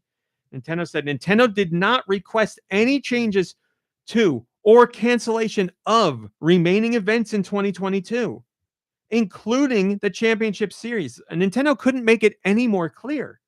And they say, considering the negative impact on the players who were already planning to participate, they cannot make it any more clear. They say, we didn't tell them to cancel anything in 2022. They specifically say the Smash World Tour event in 2022. It's cut and dry there. Smash World Tour, call their bluff then. If it's really a lie, if Nintendo's really lying, call their bluff, hold the event. Legally, you cannot get in any trouble because Nintendo publicly put out a statement. It's done. You're clear. I understand not wanting to have a legal headache and get into a legal battle, but the statement's there. You got it. You're good to go. So I don't know. Smash World Tour, your move. Do the event. I don't know what to tell you. Is it Smash World Tour being like, well, Nintendo's not going to work with us in 2023, then we're done altogether?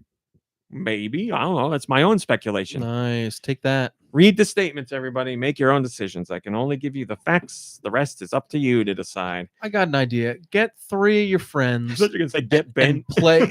Get bent. Get 3 of your friends and play Smash Brothers in your living room and shut up. Well, here's the thing. People are very upset that Nintendo doesn't do tournaments where money is the focus of the tournaments. And Nintendo has said time and time again, they don't like doing tournaments because they don't want tournaments to become like play games, get good, fuel the ugly competitive Of scene course, all about it's not- money. They want people to yes. just play and have fun, which is why Nintendo does tournaments where you don't win money. Like it's just tournaments. Sure, we'll do them, but it's about other stuff instead of the play and win money. That's very like tournaments for money are so un-Nintendo. And if I have to explain that to you, you're not a big Nintendo fan. Like that's not a Nintendo thing. Now, I'm not saying I agree with Nintendo on that, and I'm not saying you're wrong for thinking they should support these scenes with money. I'm just saying that's so un-Nintendo. You can be angry about that. 100% be angry about that. But to be surprised that Nintendo wouldn't want to do that, to me, that would make me believe you don't really follow Nintendo because it screams not Nintendo to me. That's a not Nintendo thing. So for better or worse. Yeah, we saw the wizard. We know what it's about. But it is what it is. Vinloria says, all one word, by the way, they say, oh, what a shame, moving on. So Vinloria is done with this. And listen, I've said this before to other friends because I have other friends and family who are very much into the competitive scene. Whatever.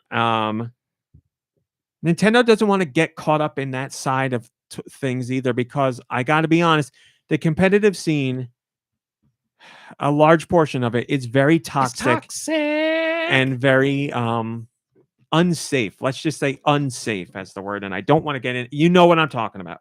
But yeah, Nintendo does not want to be associated with that stuff. So it is what it is. Pokemon Scarlet and Violet got an update to version 1.1.0. And we have seen. Oh, this is crazy. Here, talking about things Nintendo never does. And this talks about what I've been saying for the last 2 weeks. Pokemon. Game Freak, Pokemon Company, Creatures Inc. They are the ones who do the heavy lifting on Pokemon development. Nintendo does not. Nintendo announced that they were putting out an update for Pokemon Scarlet and Violet this week. They included patch notes for the update, which is standard. But they also, at the same time, put out an apology. I have never seen Nintendo do this, ever. They said, we are aware that players may encounter issues that affect the game's performance. Our goal is always to give players a positive experience with our games, and we apologize for the inconvenience. We take the feedback from players very seriously and are working on improvements to the games. An apology in patch notes and on Twitter. Nintendo is very well aware that people are bashing these games for technical issues. And like I said last week, Nintendo is A, probably furious, B, equally embarrassed. So the patch comes out this week and an apology with it. That's insane. First off, I think that's the right thing to do, but it's insane from a standpoint that I've never seen that. Nintendo has apologized for bugs, certainly that's happened, but a blanket statement like this, it's the right thing to do, but it's still shocking to see. More importantly, the update is out. It's the first of many updates coming because they're getting the game into shape. I can't tell you how many videos I've seen of people saying the improvement in this update is pretty considerable. I've seen side-by-side footage of the game, how it ran. And people went to the worst running areas in the game to see how they run now with the updated patch, and they are smooth sailing. So the first patch is a great start. There's still frame rate hiccups and drops and issues. There's still things to work out, but a great first start. So. But they also said we know there's bugs, and we wanted to release it with the bugs because we wanted the players. Is this your rumor? To catch them all. He's got two good ones. Oh, catch all the bugs. That's right. Lots of bug Pokemon we and know bugs. you're good at catching Pokemon. We wanted you to catch all the bugs, and then we'll take care of them. And then we'll take care of them. That's a good point. So yeah, hopefully you have updated your game and you have seen an improvement. Also, in parentheses, that way we don't have to pay our game testers as much. We can just get the game out as soon as possible. I haven't played this game. You are the game testers for free. I don't know who the testers are on this because Nintendo does their. I don't know what they're called now. They used to be called the Super Mario Club, and they were the play testers on Nintendo's games. So I don't know who Pokemon testers are. I don't know if it's Super Mario Club as well or not. But anyway, updates out. Get it. Should be a smoother experience for you. Riff Silver says the amount of joy I got from Nintendo acknowledging the path to improvements is probably disproportionate, but it nonetheless made my night. These games are really something special to me, and the only thing that's stopping me from recommending it to friends who have asked me is the performance issues. Hopefully soon I'll be able to fully recommend the games without any strings attached. Can't wait. Yeah, that's the predominating statement about these games. Everybody's like, the games are really good. The I games think are the word fun. you're looking for is predominant. Did I say predominating? You sure Sorry, did. predominant. I mean, The games it's a are good combo. the games are really good.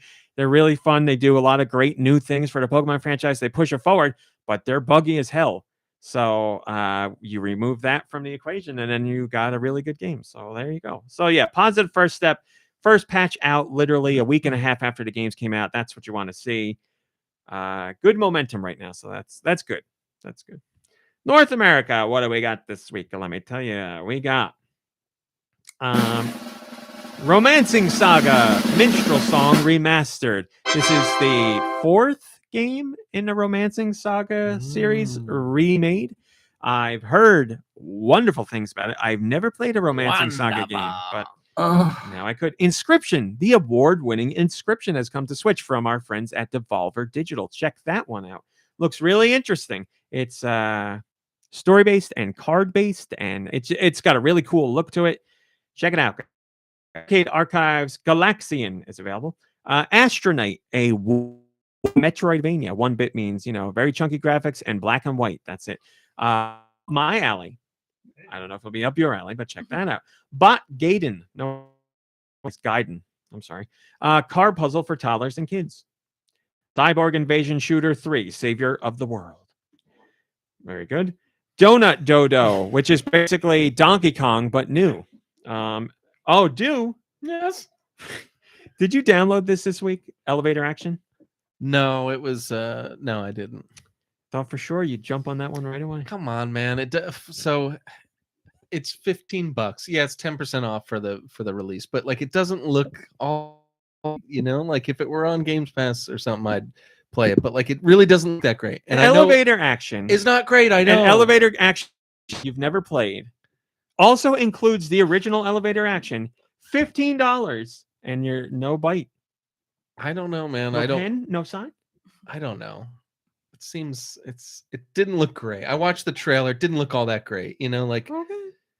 I know. I'm curious. I want to play it, but like if there was a demo, I would play the demo. How much would you pay for it? What do you mean a demo? It's Elevator Action. What do you think you do? You go up and down elevators. Then if you don't have enough And then there's faith action. in your game to give me a demo, then it's not worth It would be such a great little Easter egg if Mindy is in it or something at some point. Mindy, yes. From The Simpsons. Oh. The stimulator. Oh, right. How much? I'm sorry. How much would it have to be for you to buy it? Stimulator Flat out? action. To buy it cold, $5, $4.99, the same that Elevator Action is worth. All right. Well, if it drops to that price, I'll let you know. Well, like, It'll see, be now a you're new painting game, me right? like a bad person here. You're not playing the game either. So there you go. How about that? I'm 100% going to buy this game. Well, maybe I'm going to 100% buy it at some point. I'm not paying you. What do you mean paying you Wait, back? I'm saying is it only out for a week and then it's gone? I'm or saying can what I you download did. it at any time? No, here's the moving thing. forward? I'm shocked because you are a lover of Elevator Action. As a matter of fact, I saw you play it just a few weeks ago. So I thought you would buy I love this when it came Elevator out. Action. Yeah, it's no secret. It's no secret. I understand. And your thing is sequels. Look, it's one I of the don't rare know. ones where you played the original and I'll the look- sequel's no good. I'll look closer into it. Is it supposed to be good? I can't imagine. I don't know, because not surprisingly, no one's talking about it. Was this like an arcade Yeah. sequel? Okay. Yeah. It's the arcade version brought to home platforms with updates though. Oh, cool. And the original, like I said, it includes the original Elevator Action as well. So Nice. you get the whole it's the Elevator Action cinematic universe in one Oh, package. man. Fire all The humans. EACU. Good. What Thank was you. the music? Was that the?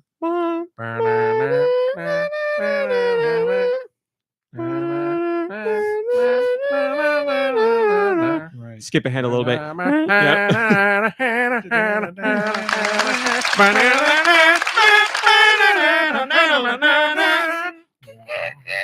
That's There's like all. a That's a weird, great like, sound That's, effect. the Yep, part, that's you're the right. part that I remembered. Yeah. What's the noise of his jump? It's like Yep. it's something like that. And when you get a file in a door, Yeah. some other horrible noise. It's all bad sound effects all together. All bad. So I'm sure we sold you guys on this thing. Goonya Monster. Grisaya Phantom Trigger 07. How to Fool a Liar King Remastered. Intrepid Izzy. Japanese escape games, The Room Without Doors. Jelly Car's World, that is a sequel to Jelly Car, one of the most famous Flash games ever, made Jelly Man by Jelly? the Jelly Car developer. Jigsaw Art, 100 plus famous masterpieces. Cuckoo's Lost Pets.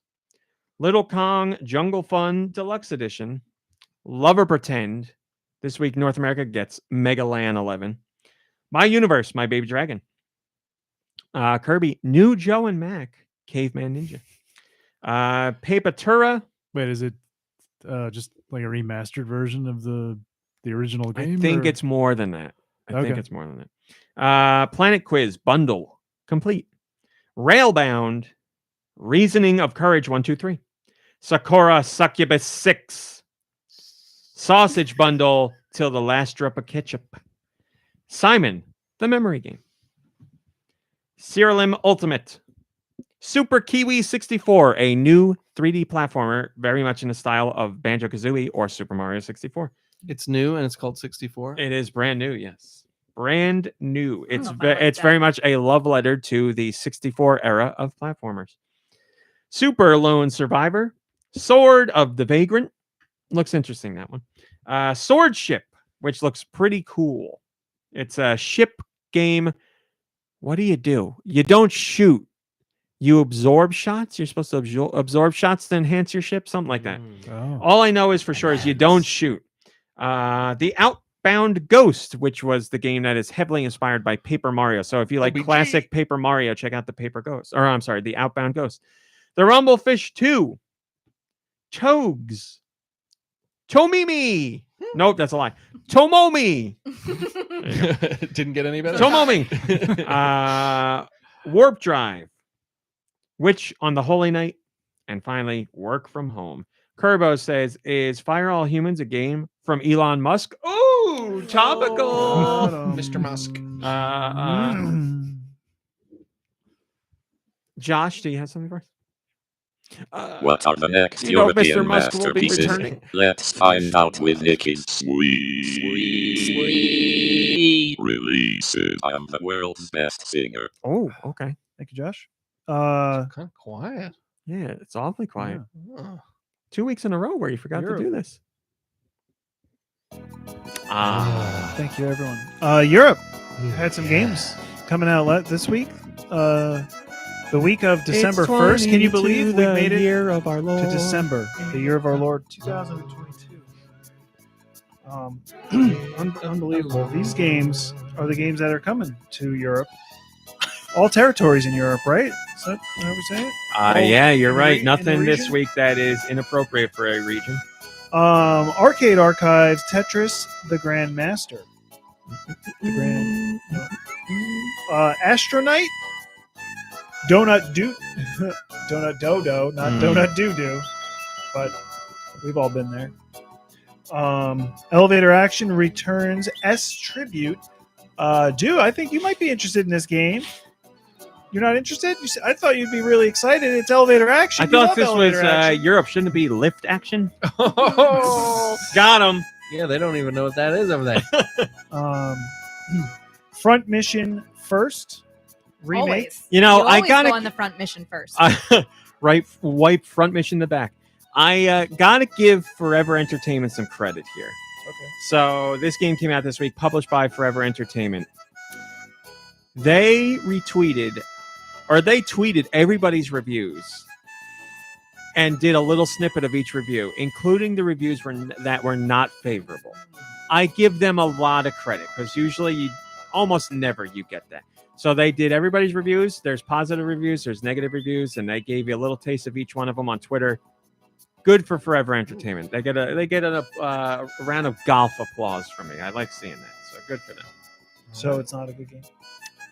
It's a mixed experience. I hear the remake, as far as visuals go, is very nice. The gameplay has not gotten enough enhancements, so far it feels quite old by today's standards. So there you go. We are not doing a review for It's raining.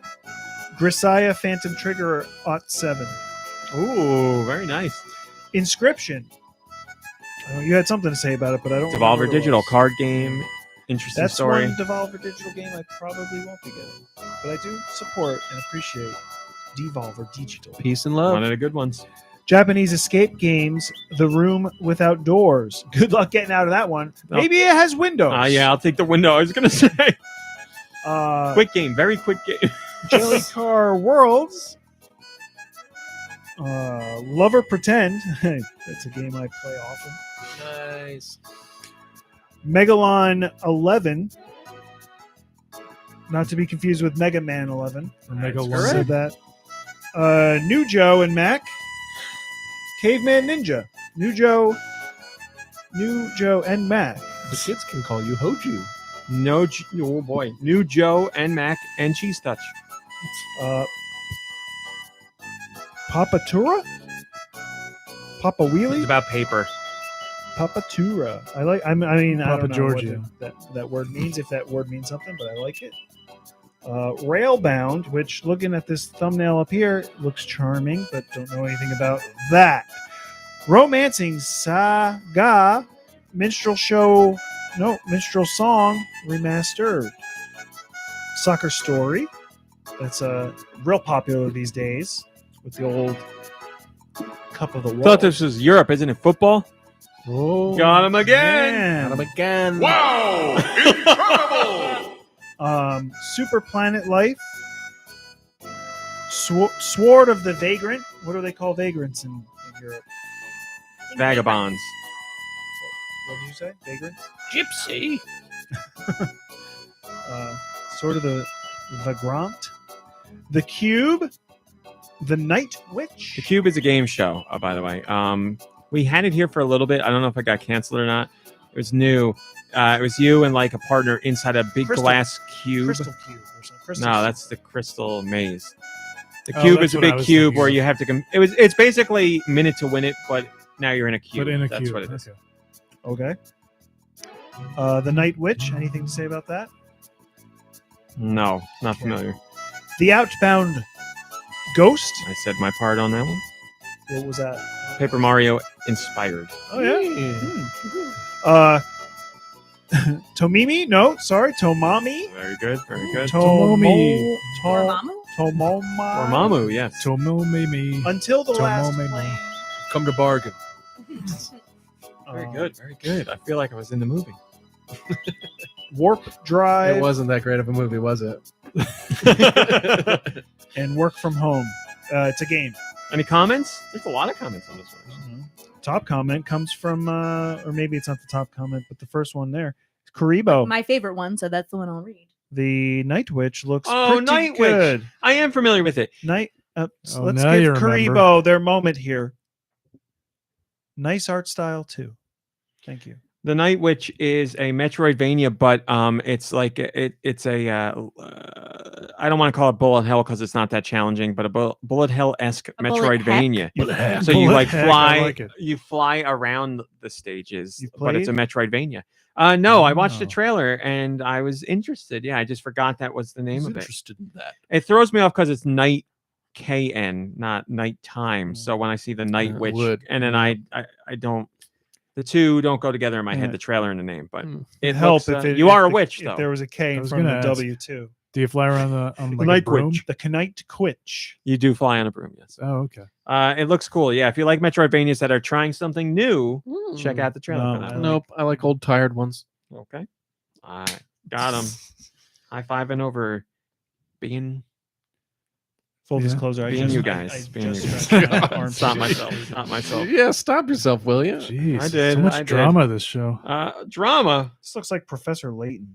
Who's drama? Where's the drama? I'm Oh, kidding. Smash Brothers drama. Am I the drama? Can we get another Henry Hatsworth style game? No, Is it nobody that bought hard? the first one. Oh God! Just How many the times do I have style. to tell you? Just a style game. You were the only one that played it. What do you How mean many style times do game? we What have was the to say style? this? A puzzle and a platformer? Yeah. There's got to be another one out there. I don't know. Can we at least get one in another style? Well, is there one out there? I don't know. Well, look into that. How? Type in puzzle platformer. A Henry Hatsworth like game. Yeah, do it's that coming up too. as Henry Hatsworth. You know what? I don't give a Tiny Pepsi, Hats is- Pepsi bottle Tiny Hats is Coca-Cola closed on glass? Sundays. I don't give a damn. I'm gonna look it up right now. Henry. I give 0 Fs. Listen, you have a whole Discord Hatsworth full of people style who are just games. sitting there watching this. I can tell. Yeah, we're talking about video games. That's what we're doing here. No disrespect to our Discord family. I love you. Games And like if you want to Henry do something for the holidays, let us know. Hatsworth. We'll be there. I give him a lot of Monster credit. Tale came up. We will be there. Here you go. Here's an article. 50 games like Henry Hatsworth. You think there's enough on What there? is this? BuzzFeed? Alicia. I played Alicia. That It's not sounds like like a Henry disease. Hatsworth at all. Here we have it. Here. Here we have it. Hair wink? Here we have it. A Monobot, maybe. I don't know. A Leckhead. Maybe. Not at Not all, at but it's a all. puzzle platformer. Princess and Snite. What? What was that? Ah. Monster Tale is a game made by the same team, so maybe And that's it the one. had a similar element. Where There you was a go. ton We of- figured it out. No, everybody. not the same game. It wasn't a puzzle game. There was a like a what did you do on the top screen? But the bottom screen had I like a said Tamagotchi we style thing, figured right? it out. No. Well, I found you examples, so there's a whole list of them. Do it on your own time. But you just of the Listen. ones you just said, one was kind of almost like it, but it wasn't, and it was also made by the same people. Yeah. Well, you didn't tell me exactly like you said. You Like read 4 You out said- of 50. You read Thank it you. and said it was not at all like that. Yeah. A Leckhead, okay. not at So all read like the other 46 of them. Send me the list. Now I got to do the that work for you. 50 game like Henry Hatsworth. Type that in. 50 You'll find it. game like 50 game like Henry. I knew I wasn't getting away with that. All right, moving on. Here's 10 games in Japan that are the top, let's say, of the year. This is the Any of them data. game like Henry Howard. We're looking at, I'll give you the rundown. Switch only, Japan only, physical only, and the data is from the beginning of the year to October 2022. So Pokemon is not on this list as far as Scarlet and Violet go. So Scarlet and Violet will be the only one that gets added to this list. So basically, it's the year-end sales data for Switch games in Japan. Are you kidding me? What? The website that you got that list of 50 games like Henry Hatsworth This ought to be is good. 50gameslike.com.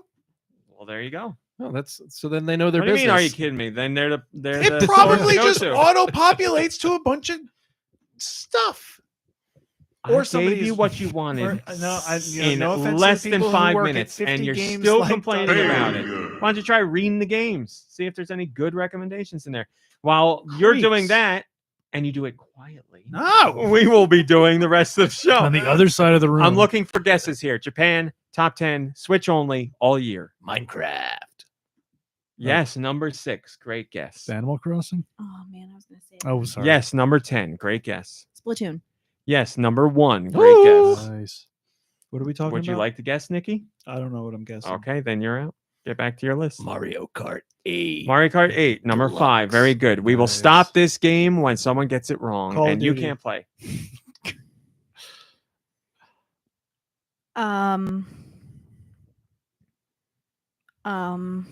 Oh, I can't think of it's so much pressure. Japan, Switch only. Mario Kart. That was already said. Farts. But Pokemon. More specific, please.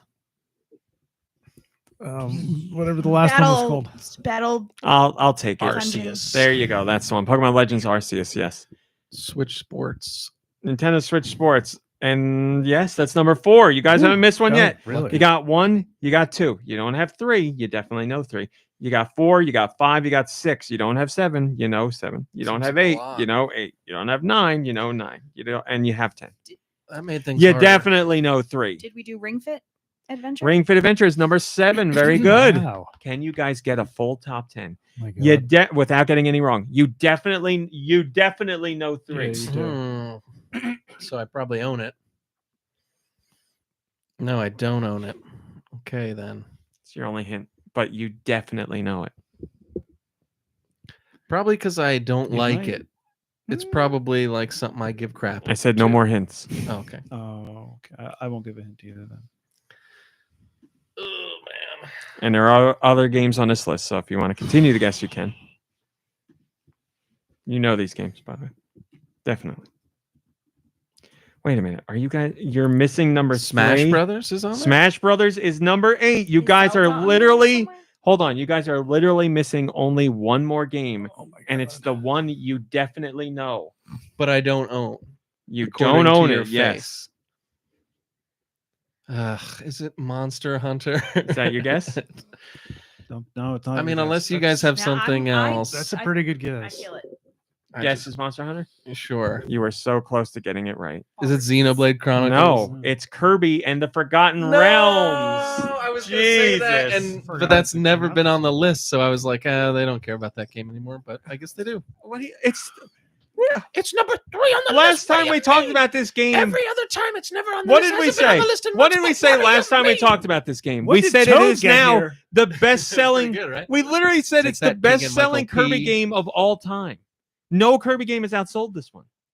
Well, congratulations to Kirby. So we get 9 out of 10 right, and we get scolded No, for that? no. Like, come I'm on, scolding you for saying Jeez. it's never on the list. It's literally the best-selling Kirby game ever. Man. Well, scold me for getting it wrong Well, I mean, instead. it's been out for a while. You guys did a great job. You did a great We job. did better than I was expecting. You did your best ever, I would say. 9 out of 10, correct? That's true. Yeah. Kirby says next month Animal Crossing is getting the boot to make room for Pokemon Scarlet and Violet at number 1 and number 2. I mean, you're right. You're The boot. 100% right. Our last top story is, oh yes, I wanted to talk about this because I wanted to invite all of you here. Let me see. I believe it's the 8th. It is the 8th. If any of you are free on the evening of December 8th, it is a Thursday. Normally I would be having my parents over, but I will not have them this week because the 8th is the Game Awards. I will be watching them for work Oh. purposes, but it's an award show and Is it's it? about video games, and I love to make fun of them. Has it been a year since It the has been a Legendary year. thing already? Yes. I Wow. can't believe I've been dining out on this Legendary for a year now. Well, you're getting another chance because I would love for you guys to come over and watch. It's at 8 p.m. Again, I will be watching for work to cover any announcements. I'm pretty sure But I'll it'd be be free great on to make Thursday. fun of. So, Yeah, I'll be there. the Dorito Pope himself is back again, and yes, it has been a year. Man, time really flies. That can't be true. Was that Legendary comment in relation to the Game Awards? I guess it had was, to be, right? It was the Game Awards. Yeah. Well, the Game Awards 2022 is on the 8th. There are, as always, going to be surprise reveals. So look forward to that. I mean, that's why everybody looks forward to it. I like hearing what games win awards, and I'm sure I'll be angry as I always am. But in honor of the Game Awards, Kit and Krista, former Nintendo employees, Kit Ellis and Krista Yang, friends of the site, done 2 interviews with us so far. They talked about 2017 Game Awards, which is when The Legend of Zelda Breath of the Wild was nominated for Game of the Year. And they gave some insight here onto how seriously Nintendo takes this stuff. Apparently, Nintendo goes back and forth on whether they're going to support the Game Awards in a meaningful way or not really much at all. 2017, they were going hard at the Game Awards because they really wanted to get the core gamers' attention, and core gamers watch that show. And that is also the show where Breath of the Wild was nominated for Game of the Year. And Nintendo thought Breath of the Wild wasn't going to win because Super Mario Odyssey was also nominated. And they were like, Breath of the Wild's not going to win because Odyssey is going to split the votes, and then another game will come in and win. They thought Horizon Forbidden, or whatever it was, the first one. Oh, Zero Dawn? Horizon Zero Dawn. They thought Mario and Zelda were going to split the votes, which would result in Zero Dawn getting the win. So Nintendo got very worried about this because apparently for months they were working on an acceptance speech because they take it so seriously. And then they're like, man. oh, no, That's always both are embarrassing. nominated. We're not going to win now. And this caused, as Kit and Krista described, mass panic at Nintendo. Not because they thought they should win, but because they were sad that they weren't going to win. So, like I said, they spent months writing an acceptance speech, and then they realized Odyssey was nominated as well. And they're like, well, forget it. We're not winning. I mean, it's an honor just to be nominated. And then they started to watch the awards. That's right. Where they started watching the awards at 4:59 p.m. And when Zelda and Mario didn't win in other categories they were nominated in, Nintendo was like, oh boy, it's over. We're not winning anything. Then Zelda won Game Direction. And Nintendo was like, So you're saying there's a chance. And then, of course, as we know, Game of the Year went to Breath of the Wild. So they were very excited about that. You can, Koizumi and, Al Newman and Fujibayashi were both at the show. They took the stage to accept the award. Go back and watch that acceptance speech. It's a very nice one, but also you can tell they're extremely happy to be there and that the game won. Koizumi, who was the lead, or who was, the lead on Super Mario Odyssey, wasn't upset that Odyssey didn't win because he's also the producer for the Switch itself. So he's like, any game on the Switch that wins is a win for me. So he was happy about it. It's a win. That's right. So the game won, and then everybody at Nintendo celebrated extremely hard at the after party, apparently. What does that mean? I don't know. Hard alcohol. Party hard. Lawn milk for everyone. That's right. So there you go. And yes, we have heard that this Game Awards will be legendary. They went ham. We haven't heard that. But I'm a party animal. Josh was there partying, I heard. Currybo says Nintendo devs shouldn't worry and put much stock into the Game Awards, to be honest. It's not the end all and be all of accolades, and often is not the best reflection of the past year of gaming. Well, when it comes to awards, to tell you the truth, it's the most prestigious award in gaming. Like, it's voted on by a who's who of game industry people. Nicky Hill, I can explain it if you need me to.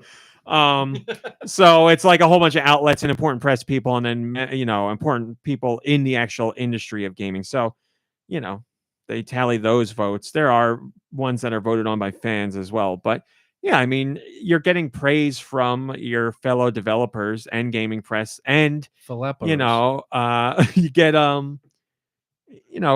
other people from the industry are at the event, at the award show, sitting there watching this happen. And it's, by far the biggest award show as in terms of viewership.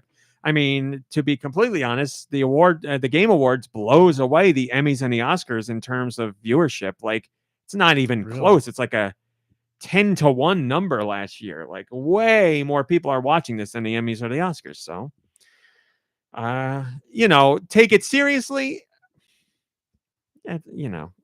You want to win the award, of course, and it's some form of recognition. But yes, it is not the end all be all, but it is of some significance. So, you get excited when your game's nominated for something. You get excited when you're nominated for anything, and it's nice to win. So, but as Kirby said, it's an honor just to be nominated. Exactly. All right, that's that. Mom Brain, what'd you play this week? Nothing. Okay, excellent. Kirby? I actually started playing Grindstone again on my phone. Oh, grinding away. Exactly. I don't think I played it in like over a year. And so since then, there's been some updates. I played through 30 new levels. It's this area called the Carnival of Creeps. You basically... in these 30 levels, you like win tickets and use those tickets to basically play like roulette, and you win more resources. But since I already played through the whole game, I don't really have much use. I've got like so much stuff that that I'm like I'm not at risk of like running out of anything. Yeah. So it was kind of pointless. But then there's also like a new mode. You're basically playing through the original levels again, but there's like a new mechanic that makes it like more difficult. So there's that. I don't know how much longer I'm going to be playing it for, but I don't know. It's still pretty addictive. When I played it, I really found it addictive. I greatly enjoyed it too. This is on the phone. It's on phone and Switch. It's called Grinder. That's what you guys Grindstone. Grindstone. It's an Apple Arcade game. Grindbone. It's called Grindbone. But yeah, and I've takes a lot of work to level up, but once you do, I don't know, you level up. Sorry. Once you do, boy, do you. I've been the game. I'm kind of like trying to be a completionist and get everything on every level. That's why I was playing it for so long. When I around the time I did beat the game. Speaking of completionists, I just want to say this really quick. Last week we talked about Mario plus Rabbids Kingdom or Sparks of Hope had a bug where you couldn't get 100% completion in some instances. A patch is out for that now, so fixed. Just want to jog my memory, but anyway. Oh well, that's all I really played this week. Okay, Nicky Hill. I think I played Solitaire once. Excellent. Okay. Did you A win? solitary time. Yeah, I killed it. That's pretty good odds. The cards bounce everywhere. Not on Clubhouse games. Inferior version. See house cheese. Thank you, Nicky. Do. I did it all this week. So I booted up some Mario Kart 8 and downloaded some of the new tracks that were on there. It was real easy. You just got to go as long as you're what's it called? Switch Online Expansion Pass. Thank you very much. And I am. I always get confused if it's Expansion Pass or Expansion Pack. It might be Pack. Expansion Pack. You got to say it like that, though. I don't know. Go ahead, whatever. Has 3 A's. Pack. So yeah, it's real easy to do, and then you go in and you play the levels. They've got there's a whole bunch that are coming out before Christmas that you talked about, I guess, last week. It's Pack. Okay. Thank you. So there's some that aren't out yet, but like the cups are there. You just can't click on them yet, and we shall see. I don't know. Sorry, I can't do two things at once. So that was Mario Kart. I couldn't tell you. It was like they had a couple of levels from the tour, which I guess is is that the mobile game? Yeah. Suppose so. But yeah, they were kind of cool. They're like based on real cities, and I hadn't played those yet. Particularly like the New York City one, but the new batch comes out December 7th, the third wave. Okay, cool. Thanks for that. Yeah, I'll definitely be playing more. That game it's so easy to fall right back in. Like I played them a million times, and I played a couple of the older levels too. And I guess because I've had this game since the Wii U, like I'm pretty good at, like it's all muscle memory with the older levels, but it was cool to play the new ones.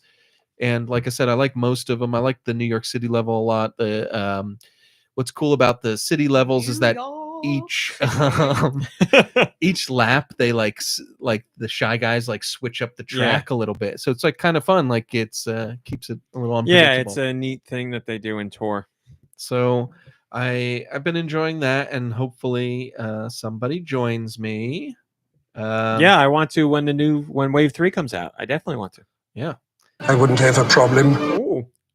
So I was looking around on the Sony's PlayStation Network for like Black Friday deals, just like what they had, and I fell for a scam.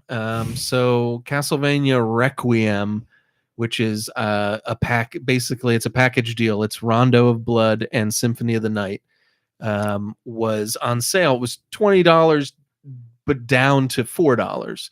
So I was like, okay, $4. 24s, but down $4. Yeah. I was, sorry, that wasn't explained well. You said it, and Nicky Hill was looking at me trying not to laugh because I also thought it was great. Yeah, I could tell while I was saying it that I was saying it in reverse. You see this deal? $40, but down 20%. But down. So I was like, yeah, Symphony of the Night's worth that, and I only have the PlayStation 1 version, so it's kind of like it'd be nice to be able to just play this on the PlayStation. So I spent the $4, and what I didn't realize is that it's the Symphony of the Night on there is a port from the PSP version, which wouldn't necessarily be bad, but they re-recorded all of the audio parts, the voice actors with different actors, and they even changed up the beginning where Dracula's like, "What is a man?" Like they changed that whole speech, and it's nobody you recognize. And you remember probably Alucard's voice actor was awesome. He was like this. He was like Barry White. The guy they have now is like, oh, like I'm Alucard. It's like, come, give me a break. Anyways, so they made it better. Yeah. This disc is meant for play in a PlayStation 1 system. Exactly. There's no music here. This is a PlayStation Black Disc. That's it. Yeah, I just listened to that the other day. That's why I was. But so, anyways, how does it? Do you Know what he sounds like when he's doing Dark Metamorphosis? No, I didn't get far enough to Okay. unlock Dark Metamorphosis because that's actually a good question. I wonder what he would sound like. But in the beginning, when Death takes all your stuff, he's supposed to be like, "What?" And Yeah. and like it happens, and he's like, "What?" This time he says, And "Hey, you're- come on!" Yeah, and you're like, Is that what I sound like? but so it was like Come on, really man. Dark kind of- Metamorphosis, lady, come on. Now here's the thing: it doesn't. The whole game is there, and you could still play the game. Oh, sure. But I don't know. It took the wind out of my sails there. Like I was kind of excited to get into it a little bit. Been a long time since I played it, There you and yeah, once I played for like 30 minutes, and after a couple of the talking, I was like, I don't know if I can do this I'm right now. interested in this. Oh, there you go. Well, welcome to the wonderful world of remakes and Well, re-releases. that's what I was thinking. Like, they didn't switch anything about the graphics or the gameplay or anything. So why would they come in and pay voice actors to just reread it? It doesn't make cheaper to re-record sense. lines than redo a whole game. I don't understand that. Wouldn't the game already be there? Like, don't you just? To redo the graphics? No, you got to redo everything. But I mean, Audio why- lines are But what was pull out, wrong- put in. But what was wrong with the audio? Like that's It the was whole- cheesy. but it's still cheesy. It's just worse cheesy, kind of in a way. I don't know. No, I know what you mean. I agree. Just listen. It's not great. It's not like they made it any better. It's When they not- do a remake and a re-release, they got to put new on the box to mean something, and they're like new voice actor. Well, And it was he's like, it was the wrong "No." move. It was the wrong move. It's not exactly written by Aaron Sorkin. Anyways, so Is that's the woman that used to be Harley Quinn? Yep, that's it. yes, yes, yes, it is. Dave Cougar and Eileen Sorkin. Mhm. So And yeah. You're not planning on playing through Rondo of Blood again? I didn't even boot it up because I was so kind of upset at the Symphony of the Is Night that also thing. like a PSP port? It's gonna be, and it is the remake. I own it. Yeah. Oh, okay. Now But- that I still prefer the original, but that's got different graphics. Well, that one I might have already played. I might own it on the Wii. Not the one you bought now, though. That's a remade version. Oh, it is. Yeah. Oh, okay. So the Oh, one okay. I played on the Wii is the original, Yes, like you Japanese played the version. original. Yes. Cool. If it's Well- on the Wii, it was the Virtual Console, and that is the original version. Yes, Well, yeah, I'll give it a shot. as it should be. Does I mean, it was only $4 for the two games. I mean, whatever. Like, it's a bummer that they did that, but I'm not, hurting too bad over it. It's not like I spent $15 on elevator action. I was going to make that joke, but I was like, I've harped enough. I'm glad you made the joke. Yeah, thank you. You got it. I played a little bit more of Somerville. I tried anyways. It's As just, Adu Michaels would say, it's over, Johnny. it's not over, Johnny. It's just Oh, they alright. need to update it. Like, it doesn't run well on the Xbox Series S, and I've talked about this before. So that's all Well, I'm if gonna the rest say, of the but- game runs like the intro cinematic, then I understand your woes. I am not one that is bothered by frame rate unless it gets down to like really single digit kind of stuff. But I recognize that is a valid complaint of any gamer nowadays. Well, it's tough because I really wanted to kind of like it. What do you think the frame rate's at in the part you're struggling with? I don't know. It's really bad. It's like it's right after where I was before I made it past the stage. Let's the put it big like this. stage, and It's then- not like NES bad, but it is bad.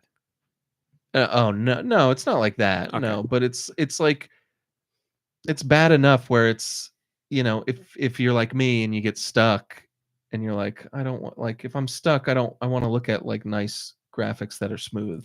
I don't want to walk See, around. that, you're now like I'm I'm so in a confused. strobe light. You're not talking about graphics though. You're talking about frame rate. It's like strobe light. Yeah, it's like Yeah. it's like yeah. What is it called? Frame rate. You're right. Well, Yeah. I'm just not trying to great. nail down that you're actually talking about frame rate because then you talk about graphics, which is a completely different thing. I don't know what I'm saying. Yeah, now I'm So the confused. graphics are Does it- not what I'm talking about. I'm talking about frame rate. So frame rate in an old NES game, a lot of enemies on screen and it really slow down a lot. Yeah, it's not That's like what Somerville is like, except not to that degree. it's you're not saying. to that degree, Okay. but it's like the entire game is clocked slower. You know what I mean? Well, I mean, it is a slow game though, so I'm trying to decide how But I much feel is like, frame rate you and how know, much. so Mario, the original Mario, you're playing and it's fine, and then a million enemies come out and it Yes. gets slow, and then it's Yes. fine again. You're too Somerville slow. on the Xbox Series S for me has never been fine, but it's never been like unplayable. It's just the whole thing is blanket. See, that's what I'm trying slower to and- decide if you're talking about frame rate slow or cinematic platformer slow, because I don't know, because I haven't played it on the S. I played it on the X. I didn't notice any frame rate issues.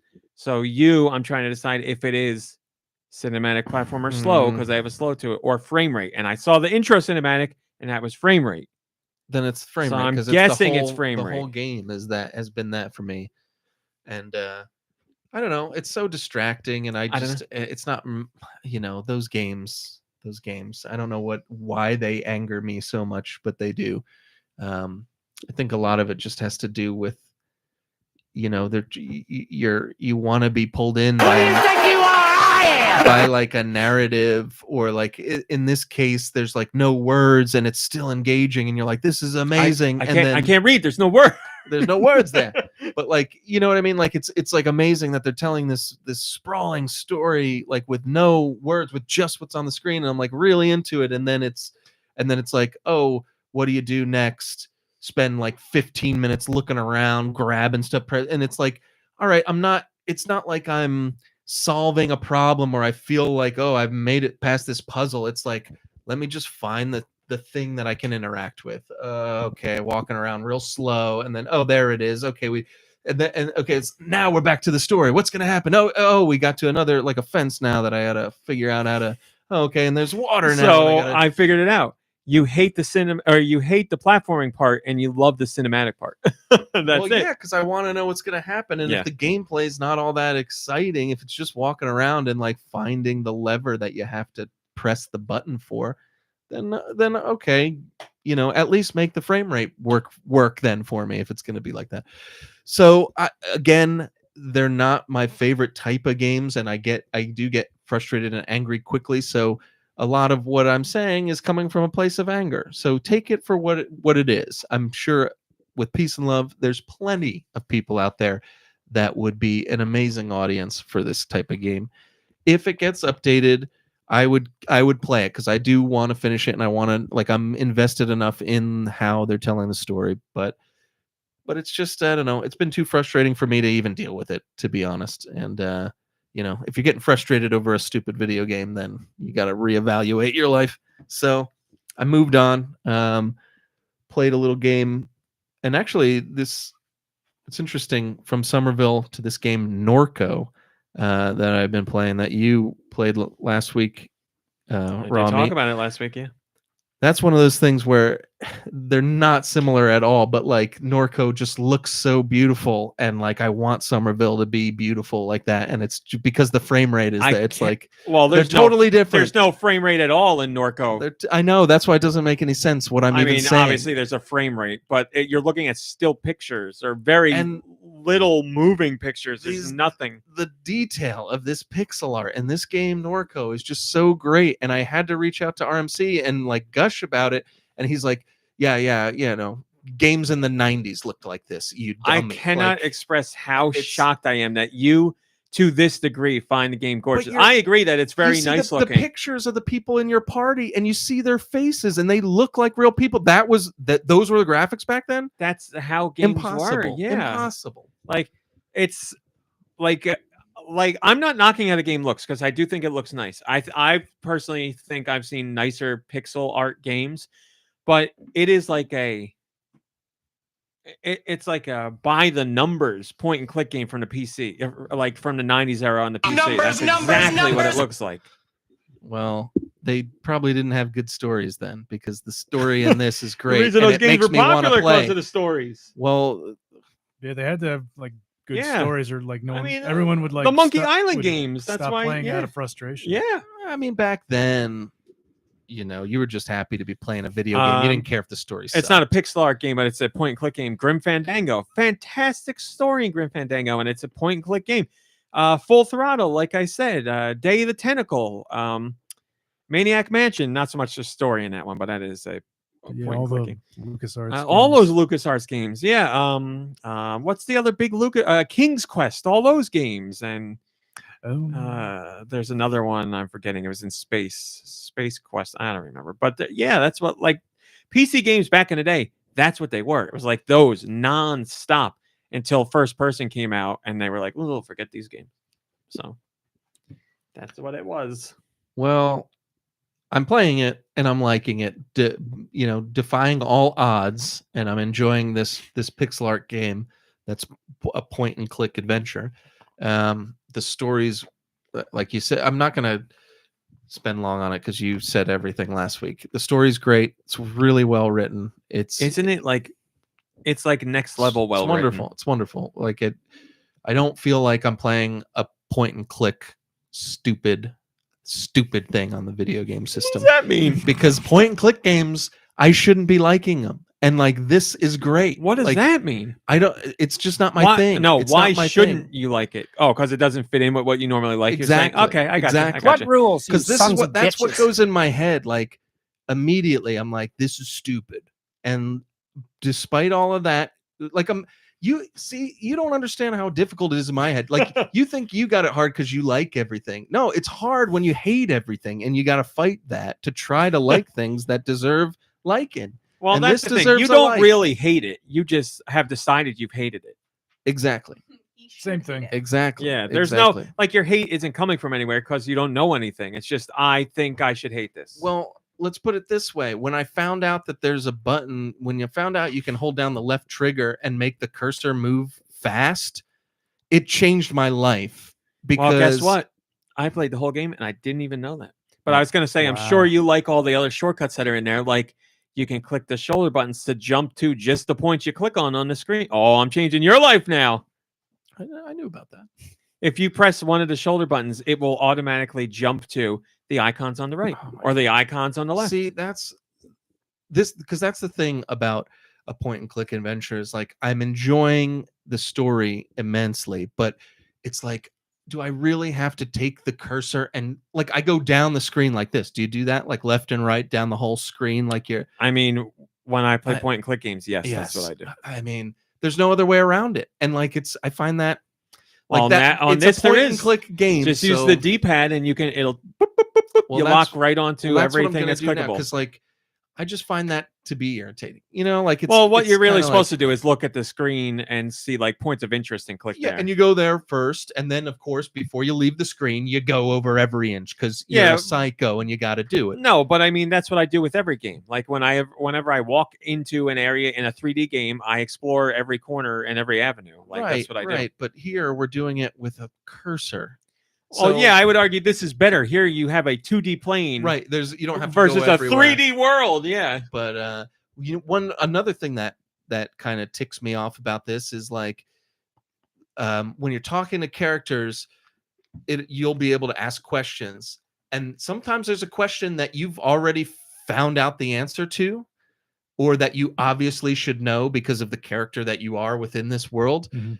But you still are kind of obligated to click that question and ask it, because sometimes you still miss stuff.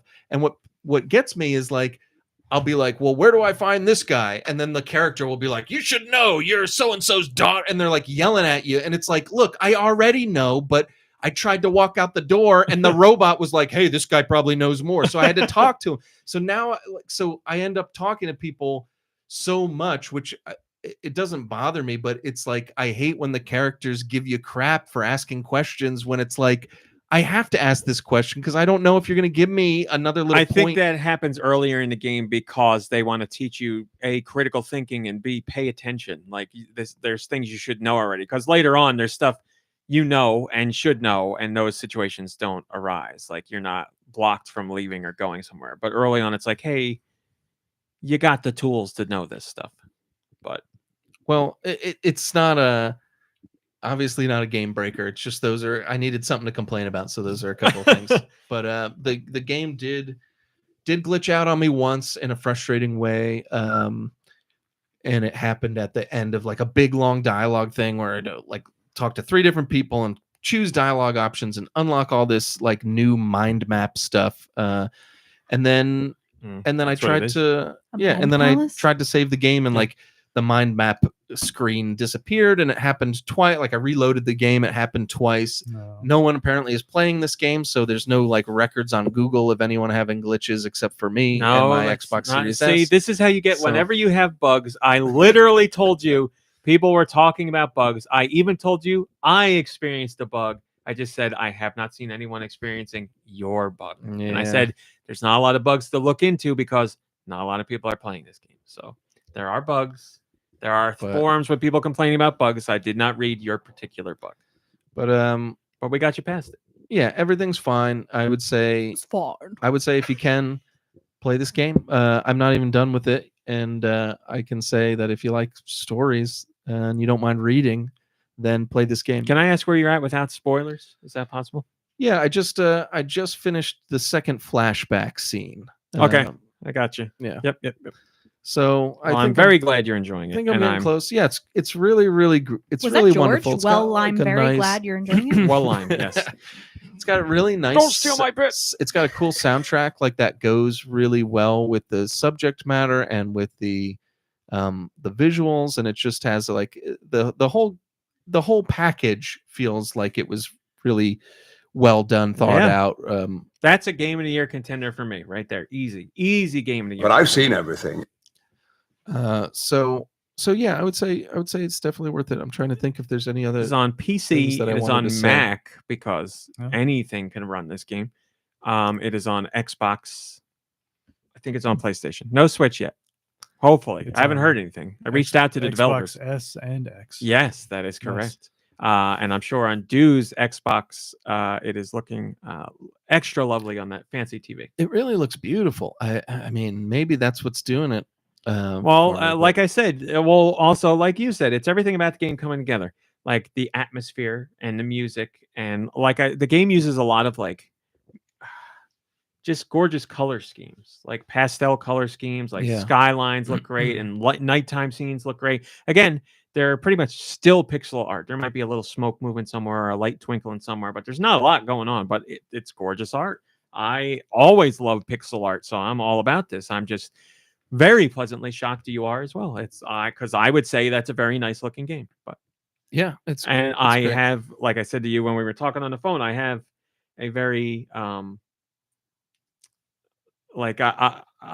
that is very nostalgic for me because I played a ton of those games on the PC, and this is very much in the style of those. But the writing is to a degree that I haven't seen in almost any game, I would say. Just the writing is so well done. But yeah, taking that genre that is certainly not anywhere near as popular today as it used to be and showing what you can do in it, that's my bread and butter. I love that stuff where somebody's like, hey, we've been doing this genre forever and people used to love it, but they stopped. Why? Here, you can do amazing things with it, and then you get Norco. So yeah, good for Team Norco. I don't remember their name. it's great. I wonder how they go about writing stuff like that. Is it one person or is it a bunch of people? Because it's got such a great voice. I know how it's told. The team has people that grew up in that area. I know that for Okay. sure. Cool. So they pulled because they said the story wasn't someone's main story. Like it wasn't like something someone lived. It was like their pool of experience in that area that came together to craft this story. So, but yeah, good for them, man. I'm like, that's their only game. They killed it. I'm excited to see what they do next. So is that hot dog story not true then? I wonder. Did you read the hot dog story? Oh yeah. Well, he said that you shouldn't miss it, so I definitely made sure to listen. Man, to if that's a true story. Wait, did you hear like the follow up? I listened to the whole story until he stops talking about the story. He's standing outside the club and tells Yeah. you. Yeah. Okay. Oh yeah. Isn't that a great story? I was Maybe riveted. it did happen to somebody. Yeah. I was really riveted. There was Also- a lot of detail, and it's like not related to the game Yes. at all. By the way, we both say listen. There's no voice acting in this game. By the way, it's just your text is like there's a different noise for each person that talks, but there's no voice acting. So it is reading. Yeah, but you're just reading, and man, I'm liking it. Get So some great ambient noise too, like cars driving by in the Yeah. background. You hear and It's- kids laughing. it's stuff. all Beep, all beep. that kind of stuff is just it's really. I well did done. voice work for this game. Yeah. It's really, really well done. So highly recommended so far. And last but certainly not least, drum roll please. I have beaten a game entitled Plague Tale Requiem. It seemed like you were really slow going for a bit, and now you cranked it on this week. Rats ate your eyes! Very good. Yeah, it was going slow, and I got kind of halfway through the game, and I was, it was going so slow that I was like, either I have to focus. I got to either focus all my energy on finishing this game, or I'm just going to be like 1 houring it every day for like 5 days. So I decided I would push, and I'm glad I did, because I wasn't enjoying it as much as the first game. Now, overall, it's still like a really great experience, and I'm in love with the characters, and the voice actors do so much for those characters, and it's really incredible. It's just I don't want to. There's a few things about the story that this is going to be such a stupid criticism. Not enough rats. This is going to be there were so many rats. That was not the criticism. There were plenty of rats. The criticism is it's got like, and it's not fair to the game to say this, but it's like it feels video gamey. Like the story's got like video gamey things to get the characters where they need to be, and like the gameplay is, even though there are parts that are unique, it's still just like it's a game. I know what you mean. It's tough with this game because visually and audio wise and presentation wise, it's like, really something good. And then you're like, oh, these like tried and true mechanics, it feels like they could have loosened up here a bit. Yeah. And as you're playing through, I know you haven't played too much, probably no more. I played a little bit more, but not a lot. They kept adding like new like weapons and things to do and stuff, and I was like, okay, they're expanding it a little bit, and then it kind of just gave you more options to do the same what you're thing. Already doing, you know what I mean? And then it was it was like, okay, well, variety where it doesn't matter. Yeah. And like the story, to be honest, isn't all that. Like the overarching story I really cared about, and the characters I cared about, but like the story of how like they meet this character and he takes them here, but then he betrays them, and then this happens, and like all these things that are just so tropey along the way, it just felt like a video game, and it didn't. And like, I know exactly what you mean. Because of everything else that you were saying about its presentation and everything else, you get kind of like and I'm not comparing it to this in any way, but you get kind of a Last of Us type feel, because it's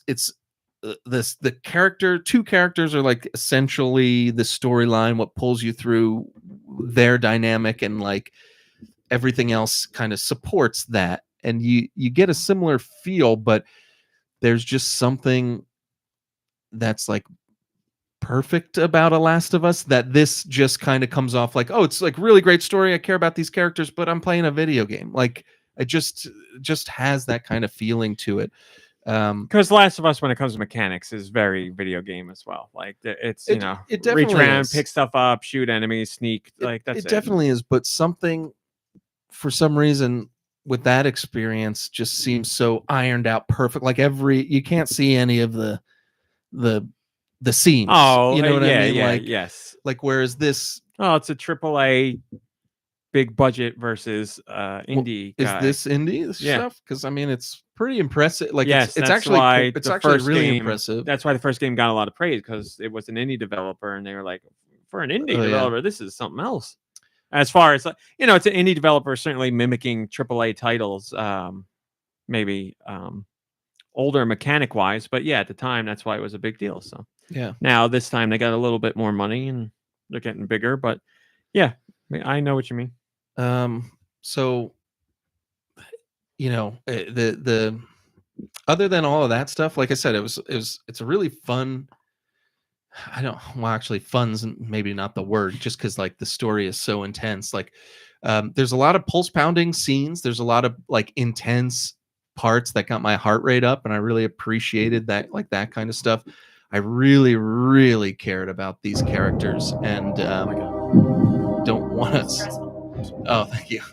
I really cared about the characters so much. The voice actors really need to be praised, and like the one whoever voices Amicia is incredible, but whoever voices that kid too is really good. They're both like, great. The kid, like kids usually are really annoying in games or in real life too, but like in games, and like in this game, you gotta literally hold his hand the entire time, and it's not annoying at all. Like it's in his character's great, and like the changes that he goes throughout the game are great.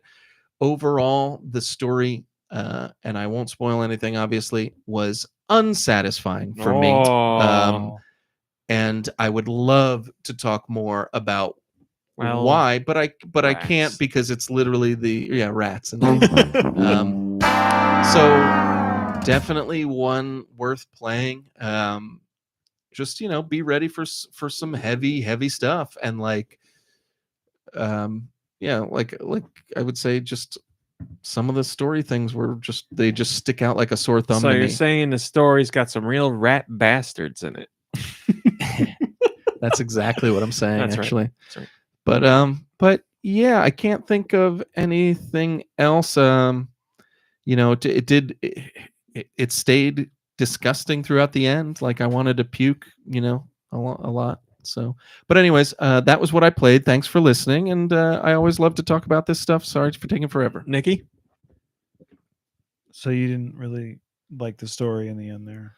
Well, Rats. I liked it. I just don't want to tell you. I said I just made that same joke less than a minute ago. Did you? Oh, were you just making the It was- joke? Yes. Well, a good joke is worth repeating.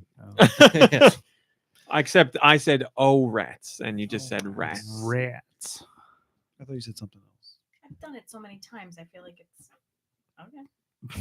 No, what do you? I'm looking at you. May the rats eat your eyes! That's great. We don't care what you played. Yeah, what did you play, RMC? Oh, thank you. I played Fortnite. Oh, Deux man, I forgot to and say that. me and a couple other friends played Fortnite. It's very hard to get our friends together to play Fortnite lately, but we did, or to play anything. But we played Fortnite this week, and I thought we had fun. Yeah, I always have fun. I know because I'm doing this podcast, because again, consummate professional, the chapter ending event took place during this podcast, and I see the trailers for the new season are out, and it's driving me nuts. Or the new chapter are out, and I want to see what the hell's going on. But no Fortnite tonight because it's down. It'll be up tomorrow, I guess 4 a.m. or something like that. Bummer. Tonight was when it does the countdown changeover thing. We're in it now. The countdown has begun. Oh, We're in it. The chapter ending event, I believe, was at 3:30 today. So there's a video of it and a tease for what's coming. I'm very excited. So I played Fortnite. Yeah, hopefully they'll do something good again, like they did when they had that Tony Stark Island.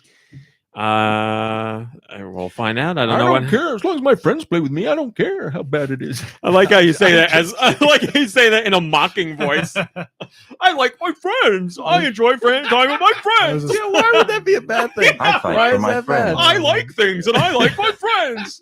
I fight for my friends. This idiot. This spot on impression. It's a dark place Look at inside me, my I'm head. happy and I don't enjoy things. know why I said that. I'm glad I did. I'm glad but I you don't did. know. I thought it was really funny. Surprisingly, I liked it. So I played Fortnite. I also. Oh, can I get a drum roll, please? I went back, and I am very happy to say I finished Tunic. All right, congratulations. Thank you. Boy, oh boy, do I got a story about Tunic. So. As I've said many times, it's a game full of secrets. I went in and I played, found more secrets, and I stopped because of work-related reasons, because I had things I had to play for work. I had a chance to get back into Tunic, and I was like, let me go back in. I forgot what I was doing and where I was going. I remembered where I was, but I forgot gameplay mechanics. So I had to go through. I wrote about this on Patreon. I had to go through like an hour-plus session of me relearning things, and then I was back into it. And I happened to stop pretty much right before the end of the game. Like I was at a boss. I beat that boss. And then something happened. Spoilers, I won't say. And then it was like, get these things, and then you can go to the end of the game. I was like, oh, I stopped. Like, I didn't realize I was that close to the end. So I went and did that. I will say the thing that you do at the end is a bit too fetch questy for me. But fetch. the game does remove enemies when you're doing this. So it's not like you got to fight your way through enemies and stuff. So it's not so bad. But if you're not paying attention during the game, the places you have to go, you're going to be like, I don't remember where any of these things are because you have to revisit things. But I was all right. I got there. It took like an hour maybe. So it wasn't horrible. But yeah, I was at the end of the game and then I beat the game. Now I got the bad ending. I know that because there's secrets you have to figure out to get the good ending. Here's the best part. So the game gives you instruction booklet pieces, and that's how you learn things about the game. It's how you learn mechanics and other things to do. I did not pay close enough attention to one of the pages in the book. And that page was an important page of the book because it tells you how to level up your character. Oh, no. So I played the entirety of the game, which I found to be challenging, at the lowest level of everything. And I was like, this is making a lot more sense now. I mean, the game's still challenging if I was leveled up, but my health meter was as low as it got. My stamina meter was as low as it got, like everything. And I'm like, so I'm going through the instruction booklet looking for something else. And I was like, how did I not pay attention to this page? So I went to do the thing you're supposed to do. And I leveled everything up because you pick up items to level up. I cashed them all in and my health meter went way up. And I was like, man, oh man. Now, obviously, when I did that, I didn't know the end of the game was there. So then I beat the game. I'm like, you didn't even get to enjoy like the I didn't goodies. get to use these things. Oh, it would have been so much easier. Maybe that's I'm sure it still would have been challenging, but maybe if you got more health, the game's going to at least be somewhat easier. And a bigger stamina bar is the better one because you can roll dodge out of the way of things. Man, that's probably why I was having so much frustration. Well, when you find, I don't know when I found that instruction booklet piece. I know I've had it for a long time, but I just looked at it. Changes and like the way I feel about maybe trying it because like you keep saying like it's really challenging, but you could turn off the like challenging part. But now knowing that, I feel like, well, maybe I have a chance. Well, remember, the game has the no fail mode. If you're ever struggling and you just don't want to deal with any of that, turn it on. And when you're done with that part of the game, turn it off. It's a pause menu thing. It's not a game. It's not a decision that you stick with the whole game. You do it on and off as you want. You can even do one that's just infinite stamina meter. So you can keep everything else the way it is and just have infinite stamina if you want. But anyway, it's like, boy, oh boy, did I learn this at the worst possible time. But the game is incredible. Another easy game of the year for me nomination, without a doubt. Lovely soundtrack, phenomenal design. I've never seen this many secrets in a game before, ever. Not even close. Every nook and cranny has to be explored. There are puzzles I figured out after I beat the game because I'm like, I beat the game and there's doors I haven't opened and I'm like, hey, what do you even do to open these? So you weren't leveled up enough. I looked through the instruction booklet and I'm like looking at things and I'm like, this gotta be. And then you talk to a few more people and again, they speak in their own language, but every once in a while they'll have an English word and I'm like, all right, piecing things together. So I figured things out there and I was like, this is so satisfying. Now I have so many other places I can go to explore. I would like to get the good version of the game, but I know doing the good ending. I know doing that is going to take a very long time to go and like do all the secret stuff that I haven't done yet. I have a list of things that I want to try, but Coma has a message for you. But it is phenomenal. Coma says there's even more secrets after getting 100%. People learned how to translate the language and all that stuff. And the writing system is so weird. Yeah, I'm sure. Oh, I don't want to see this stuff. Coma, what are you doing to me? Spoiling the things I want to figure out. Yeah, I love that. I cannot express how much I love a game that doesn't tell you crap. It puts you in the game and it makes you figure it out. And then you collect an instruction booklet to give you hints. It's perfect. It's the perfect idea. Coma to just tell us. Yeah. Well, yeah, I imagine a lot of this has to be crowdsourced information because you could never figure it out on your own, and working with the internet will help. But I want to get to that point first. I don't want to do it on my own. So, or I don't want to have somebody give it to me. I love it. I love this game so much. I wish you guys would. I wish you all would play it. Too difficult. It is very difficult. I played it. Yeah, you said I would get too frustrated. You tried it. I don't know. You played it, but you tried it. Turn on no fail mode and go nuts. What's the point of even playing it then? I don't get you. Know you feel that way. I don't get you. You feel that way. Yeah, but you said it was too hard and you don't like when it's too hard. I like when it's too hard. You don't like it, so you can make it not hard. But then it's too easy. So turn it off. Turn it on and off as you go. Go fight a boss. He's too hard. You fought him 10 times. You're like, I'm done with this. Well, Auto, no see, fail, go through. What would that do? You know what I mean? Because what would you do? You get to play the game. Because Tunic isn't. You're not playing Tunic for the award-winning story. Oh, you know, like you're playing it for the story. Because if you're going through Tunic and not getting story, then I don't know what the hell you're playing.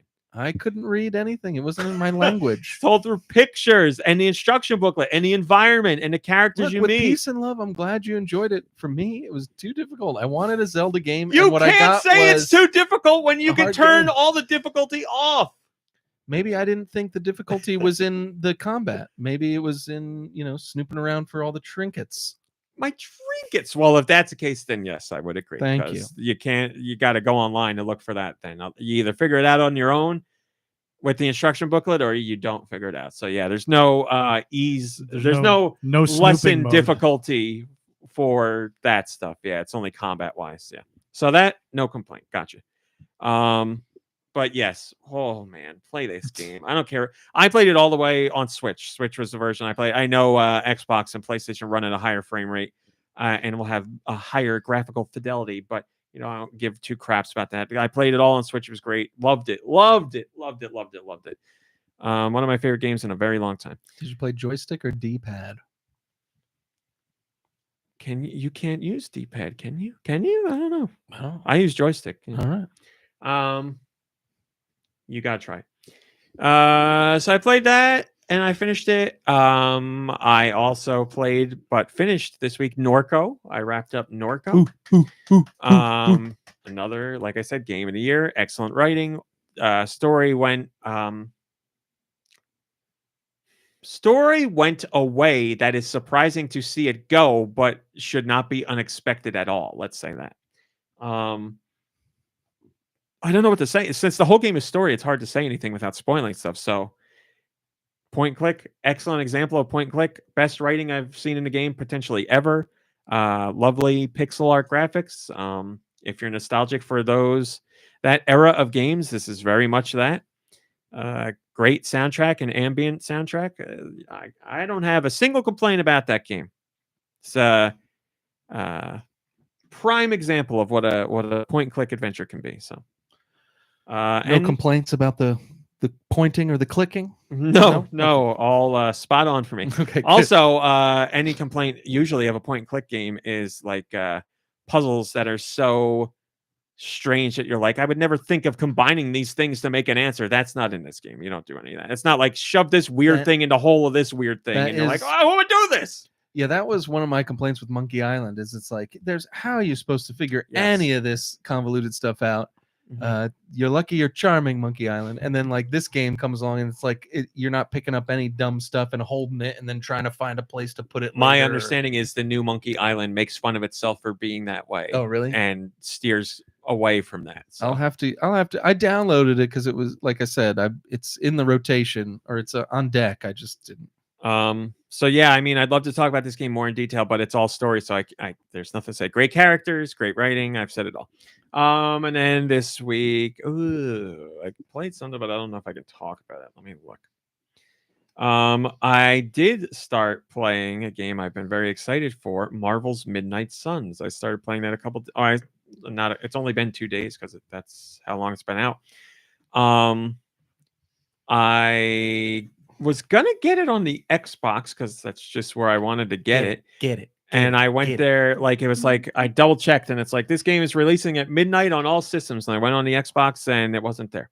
It said not available, and I was like, "Well, I'm here to play. I'm not going to wait." So I got it on all extended preview content. All right. So I got it on PlayStation 5. Why weren't you going to get it on PlayStation 5 to begin with, or why the Xbox? Because I got more games on the PlayStation 5 is nothing to me right now. Like I don't do anything on it. Like I'm on the Xbox. Yeah, right. No, I'm on the Xbox more. Like, and why didn't you get it on the Switch? It's not out yet on the Switch. That's where I would have got it. It switches sometime in 2023. They haven't said when. If they gave me a date, I could potentially hold out, but there's no date other than 2023. So I was like, yeah, PS5 just feels like a burden for me now because I'm not there doing anything at all. So I was going to go with Xbox, but now I'm on the PS5. And okay, So Fire Access is the developer, and they made the XCOM games and other strategy titles, so they know what they're doing here. But they were they stressed a lot that this wasn't just going to be XCOM, because that wouldn't work. And they were like, during development, we restarted development because it just wasn't working making it XCOM. It just didn't make sense for the characters and the story and gameplay, so we revamped everything. And I gotta be honest, I hear these things in interviews and I'm like, okay, whatever. Playing the game, they really did. They are true to what they said, because they were like, listen, if you play as a superhero in a game, you're gonna destroy everybody.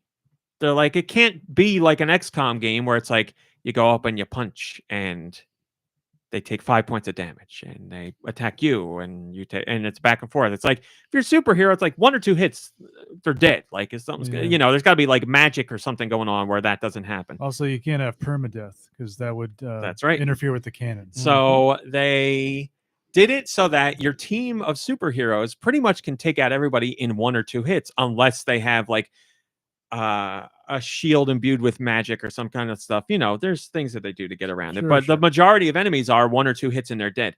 And you don't move your characters on a grid or anything like that. You can highlight pretty much any enemy on the field and attack them, as long as you have an attack that will reach them. So if you have a gun, you can hit pretty much everybody. You'll have punches and kicks and other things like that. And depending on how they operate, your stance, where you're at on the field matters. But like, I could be standing here and there could be a guy all the way on the opposite side of the field. And if it's a punch move, I can just pick that and your character will run up to them and punch them. And that's that. So you don't have to worry about, oh, that's 6 squares away, I can't make it. You're pretty much free to do whatever you want. But then that leaves your character standing there, and it could put them in other environmental trouble or enemy trouble based on who's on the field. So I really like it. And the moves are done by cards, and your cards, you get like random cards at the beginning of each round, and you look at the moves you got. You have the ability, I have the ability right now to discard 2 cards and replace them with 2 more cards. So if I have something in my deck I don't like, I can swap them out for potentially something better. But then very Gwent-like. You can make 3 moves each round. There are certain cards you can use that will replenish a move. So if it says quick on it, if you kill an enemy with a quick move, you get that move back. So that doesn't count as one of your cards spent. So there's all kinds of layers here to stuff. And there's cards you can play that'll make somebody else's cards more powerful, blah, blah, blah, blah. It's really interesting. And stages aren't just like, okay, here's a room of guys. You beat them and it's over. Like the stage I just did was, you start off on a rooftop. You take out guys on the roof, you break into the building, there's an item you need to steal, and there's one enemy that's guarding it with a shield that you need to take out before you can get this thing. But reinforcements are called in the whole time. And in the environment, there's like explosive barrels and boxes and like a crane that's holding a net with a whole bunch of stuff in it that you can drop on enemies. So there's a lot of environmental attacks you can do that also don't count as your card spend. So there's a whole bunch of ways to attack things and address things, and it's very interesting. I like turn-based games like that, but they really did some new stuff with it. It's very intriguing, and I love that they built it around the idea that superheroes shouldn't be able to be taken out by random henchmen so easily, and random henchmen shouldn't be able to be realistic. hit. You like your superhero games realistic. Henchmen shouldn't be able to be hit by, like, Captain Marvel can't punch someone and not kill them. Like that's the point. They die. Like, so, like I said, 1 or 2 hits, everybody's gone. Unless there's extenuating circumstances. So I'm really enjoying it. There's a whole abbey aspect to it. Every time you finish your mission, you go back to an abbey, where like everybody's hanging out there. So right now it's me, Doctor Strange, Iron Man. You're like an original character. You're not a Marvel character. Okay. It's a brand new character made for this game. Iron Man. Hunter. You are the Hunter. That is your name. Yes. And kudos to the actor who plays the Hunter. His voice acting is phenomenal. He does a really good job. The writing. What happens? You create that character, though, right? Yeah, you make them look like you want them to look. What'd you make your guys look like? Steve Harvey? Well, unfortunately, it's not a character creator in a sense like a wrestling game where like you can actually move everything on the face. There's like preset faces and stuff like that. But could you But- change gender? So like there's Yeah. a different voice actor. For, Yeah. So I picked the face I want, and I gave him like the most ridiculous head of hair possible. It's like luxurious, blown out, long hair. It's amazing. So I look like an idiot compared to everybody else. It's really funny. And like you can unlock different outfits for when you're at the Abbey walking around, which I don't really care about. But they had some really stupid ones, so I put him in that. So I look like an idiot. It's great. Because you like are the new member of this team, and I just like imagining in my head like somebody's like, I got a new guy coming in, he's great, and then like my guy walks in, and they're like, look at this guy. But you go to the Abbey. The only thing I heard, besides that the game was pretty good, was that because of that aspect, it's like really ridiculous. It takes you out of it a little bit because like everyone wants to be the hunter's friend. Like all these awesome, like Spider-Man is like kissing the hunter's butt. Oh, and you read this? Like you got no, I saw like a video review of it or something, and the guy's character had like horns, and like he looks so stupid, and like he's just like, yeah, Spider-Man loved me, like Wolverine loved me, everyone's like wanted to be the hunter's friend, and it just was so unrealistic because I looked so stupid. Oh, I mean, let's be fair. We're talking about the Marvel universe. Like, how many stupid looking people are there? They all He like, liked the game. Don't I no. wasn't- I mean, to be like, let's say you're living in the Marvel universe. Somebody's going to have horns and you're a superhero and you're like, not hanging out with this weirdo. Well, that eliminates 60,000 characters then. Like, that's silly. But if he has stupid hair. yes, yeah, that's what I'm saying. And a stupid outfit. For like me, outside of the experience, I think it's funny.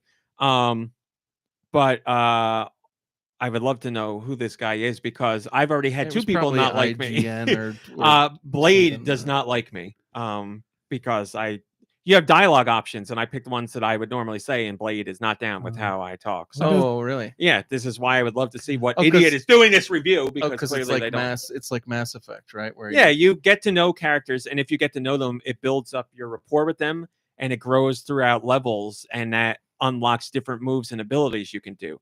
So I took the approach of I'm not a jerk, and I will answer how I would normally answer, and we'll see how the relationships go. And Blade doesn't like me because nice. sometimes when I have the option to joke, I do a joke, and Blade doesn't like it. So Yeah, now that's I know not his how thing. Blade wants me to talk to him, but I'm me, damn it. So I'm not Yes. talking to Blade like I'm not Yeah. changing for Blade. Yeah, don't you change can for grow Blade. relationships other ways. It doesn't have to be through chats, but it helps. Yahoo chat. But the writing is pretty good and has some great moments. They go a little too cheesy with some of the jokes, but there are other jokes that are funny. So it's a bit of a mixed bag there. But when it does the serious notes, then it's really good. Like there's one of the characters who is telling their backstory and how they lost their parents, and they're trying and like you relate to them through what happened with you as the hunter. I won't get into spoilers, but it was like a real sentimental moment. I was like, I'm feeling things from this game I wasn't expecting. So far, that's good. Agatha is in the game. Excellent. Agatha Harkness is in it. It was her all along. So yeah, I'm really enjoying it. The music is good. The combat, the gameplay is the star of the show. It's fantastic. It's addictive. My complaint is the graphics. I'm not a graphics guy, so it doesn't matter to me. But boy, good. the character Fire Axis, they do strategy games, so their characters are not usually seen like in this many cutscenes and things. Like they're not doing that kind of stuff. Yeah. These character models look like they're from a PS3 or 360 game. Now, I don't mean they're low resolution; they look high def. It's But like the they're just movement and yeah, that sort of thing. movements. Yeah, it's like I'm playing like Skyrim. That's what it's like, or like a wrestling game from that generation. That's a good example. Or like the original Gears of War, where everybody's like very square and muscular, and it's just like weird looking. It doesn't like that's how I remember the PS3 360 era of games, where everybody looked like that. Like it just looked. It was like an Unreal Engine 3 thing. Like everybody looked that style. I don't know how else to say everyone it. was jacked. Like every game is supposed to be like AAA best graphics. I'm like, these people look terrible. Like it's not so much the graphics as in like the graphic design, like the artistic design of them. It's just very lacking for me. There's a few characters that look good. Usually when they're more monster related, they look fine because it's a monster. But when Yeah. you see somebody who's supposed to be a human or appear human-esque, you're like, this is a weirdo. So that's my gripe. Who But knew you gameplay were wise, such a graphics whore? yeah, like I said, it doesn't impact my enjoyment of the game, but I can look at it and be like, this looks ugly. But the game is a lot of fun. Really enjoying it. Very excited to get more into it. So there's that. Yeah, Very sounds fun. good. And the only other thing I played, which I can talk about, and I'll talk about very quickly because I can't go into great detail. I'm playing Dragon Quest Treasures, and I'm playing that for review. It's not out yet. Dragon Quest trinkets. You do get a lot of trinkets. It's a Dragon Quest game where you collect treasure. It's a spin-off game. And what you do is you get monsters and you make a party with them, and you go out to explore the lands and get these 7 like sacred treasures that are in this island. So you fight with your you can also fight too, and this is real time, by the way. It's not turn-based combat, it's real time. So you go up and you can swing your sword, and your enemies will attack other enemies, and then you can recruit those enemies and bring them onto your team. So you go out, you explore, you fight with monsters. There's something about it that's very addictive. Something about it that really like scratches an itch for me, but I can't put my finger on what that itch is. It's just like this is fun. Like I feel like I'm doing things and like making progress. Maybe that's it, a good sense of progression. Because I went to an area where enemies were too difficult for me, like my squad. Because I got like a blue slime and a pink slime and one of the bats. I forget what the bats are called, and some weird like ape guy. I don't know. And they can pretty much kill on the first island, but if I go, then you get to go to whatever island you want. I went to another island in the ice, and it was like, oh, I'm not supposed to be Ice here Island. yet. So, not supposed to be there yet. So, it's fun. The first hour is a slog because it's one of those games where nobody will shut up. And like you take 5 steps and a cutscene happens, and you take 5 steps and a cutscene happens. And I'm like, one of those.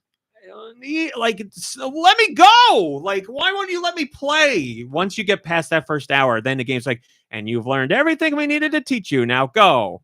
So now it's okay. Now I'm fine. But that first hour, they no good. They give you the worst impression in the first hour. I was like, if the whole game is like this, I'm really gonna struggle. But it opens up. It's just, I literally mean, somebody teaches you something. You take 5 steps. So somebody will be like, there's a slingshot up ahead. You go get the slingshot, and that's how you can attract enemies. So he runs up ahead, and you see him standing there, and I'm like, this son of a bitch is going to talk to me again when I get up there. So you get up there, and he's like, the slingshot's right around the corner. I'm like, you just talk to me. I know it is. Just let me get it. Then you get it, and he's like, here's how you use it. And I'm like, oh, you son of a bitch. So that goes on for the first hour plus. But after that, it opens up. So. Man, it's like they didn't play Tunic at all. It's like they've never made a game before, and it's Square Enix. They've been making them for 30 years. I don't get it. Maybe they think the people who are going to play it have never played a game before. Well, I don't know. That's great. Put that in there. Midnight Suns. Nope. Dragon Quest Treasures. We're on to a new game now. I was wondering who had a slingshot in the MCU. Dragon Quest. I'm sure there's somebody in the MCU. Bart Simpson. Guy could probably do all right with I don't mind a tutorial like that in this game if you let me skip it. Just tell me. I don't need to hear all this. I figure I played enough games. I know how to pick things up. I can read the icons on the screen and use them. So I got a long way to go, but I'm like 4 hours in, and 3 hours after have been fun. First hour, I wanted to rip my beard out. All right, that's all of that. Let's do questions. Send your questions to goninpod@gmail.com. Where? goninpod@gmail.com.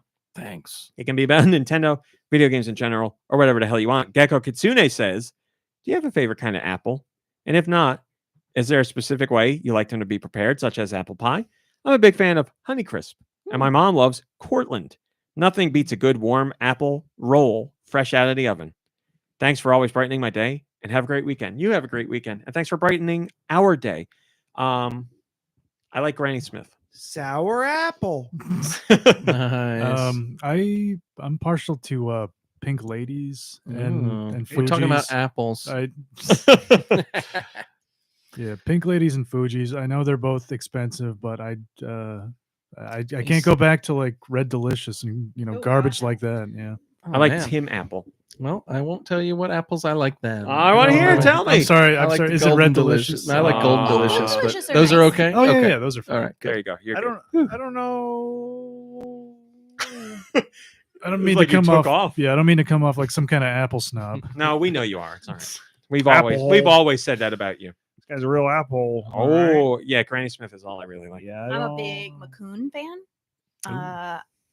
And I think my favorite way to eat an apple is just out of hand, right? Like just, All at once. Just whole thing. But there's really, I mean, I like apple pie. And Apple I like pie's them crisp sliced and- and skinned. Yeah, I like a child. Get that skin off there. Apple pie's okay. I With like, a good portion of like- peanut butter on the side. I don't like that. Dip it in caramel Right now, sauce. it's peanut butter dust. You want? I don't like peanut butter on apples. Peanut butter on celery, shove it up your ass. I don't That's want that foul. stuff. Peanut butter and celery is foul. Raisins, go No. to hell. Ants on a log. Go What's to worse, hell. peanut butter or cream cheese?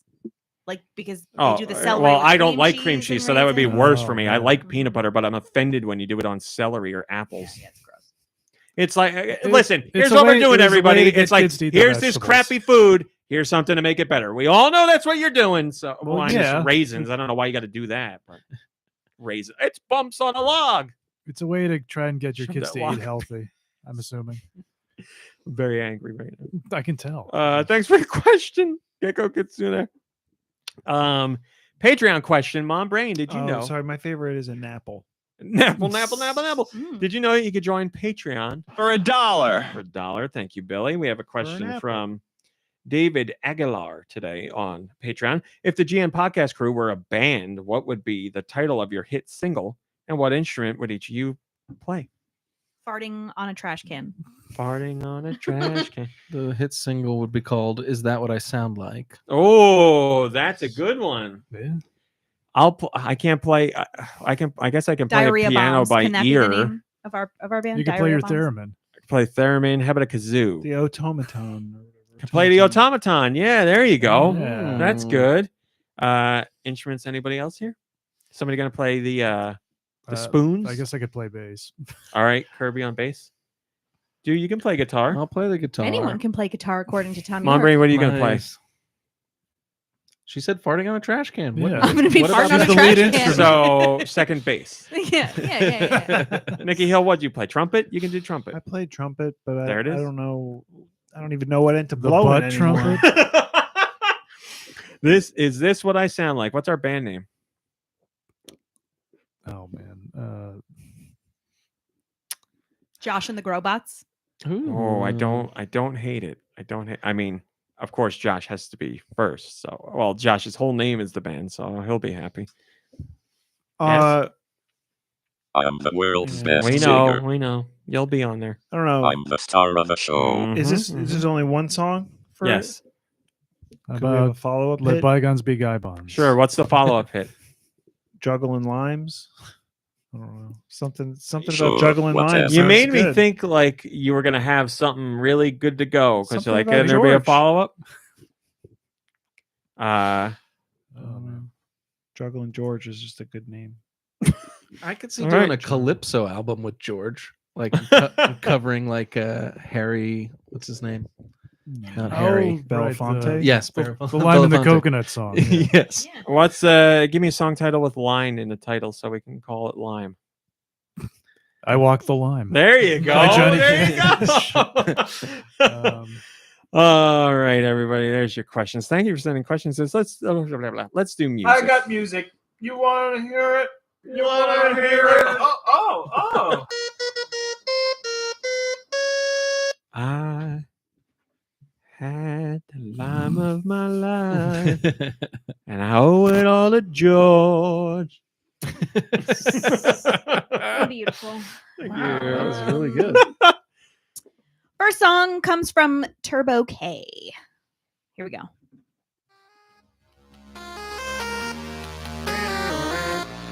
He knows it.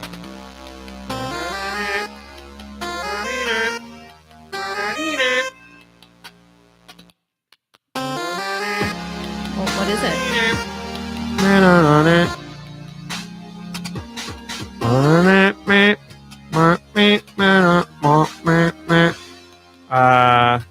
gets good now. I know the game. I'm trying to remember the name of it. Shadow's in the title. Mhm. Cyborg? Close. Cyber Shadow? Yes. There you go. Oh. Published by Yacht Club Games. I can't confirm. or deny Retro that. styled Switch title. That was Loved from game. Turbo K, and it was Cyber Shadow. Cyber Shadow. Cyber Shadow on the Switch. Cyber. That's a lot. Try that. Cyber Shadow on the Switch. Cyber Shadow on the Switch. Cyber Shadow on the Switch. Oh. This Cyber Shadow. Cyber. This one comes from. This one comes from Tentavision. I thought I'd come over. We played a Switch. Oh, I know this. Last Story? No. What's that other one? It's on the Wii. Take place in water. This is 3DS. Little King Story. No. Lost in Blue. No. 3DS. I know the song. Wait, did you guess Fire Emblem?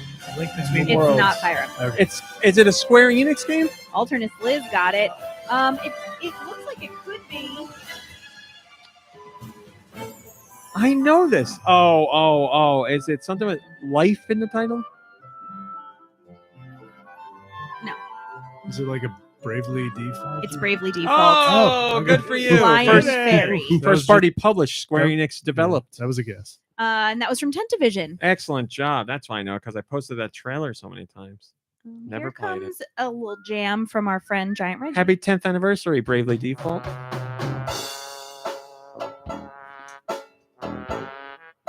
Hey now.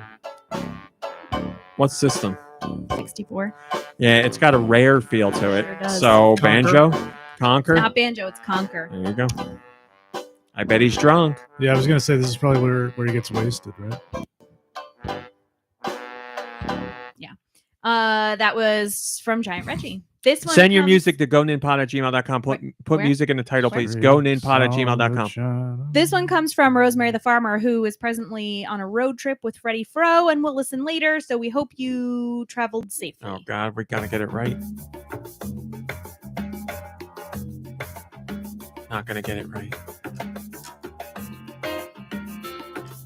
Is this first party? It is. Yeah, but why do I know it? Yoshi. No. Kirby. Yep. Okay. No. Oh, forgotten. Yarn? Yep. Yeah. Oh, Epic Yarn. This is Kirby's Epic Yarn from Rosemary the Farmer. Remember, that's coming to Switch this year, right? No. What? Yeah? No. Mm. No, Is it? Kirby's Return to Dreamland, whatever it's called. Here's Kirby's one from Matthew Brown. Super Return to Dreamland.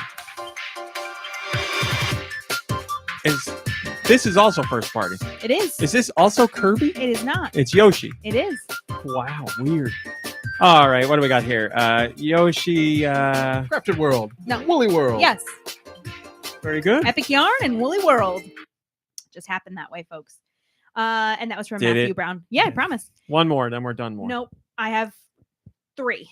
And I got to do it with the new way I'm doing it. No, no, This no. one comes No, from no, no. Mikey3319. Too many. Home Alone.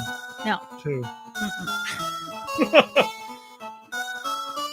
This is so strange sounding to me that I don't even know what system.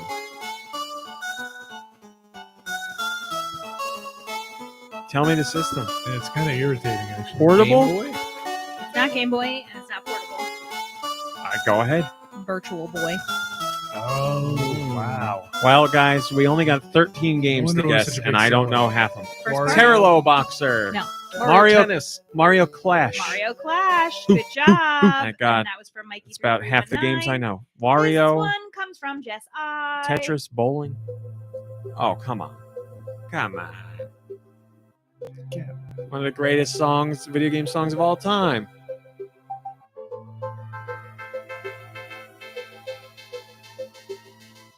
Is this Donkey Kong or something?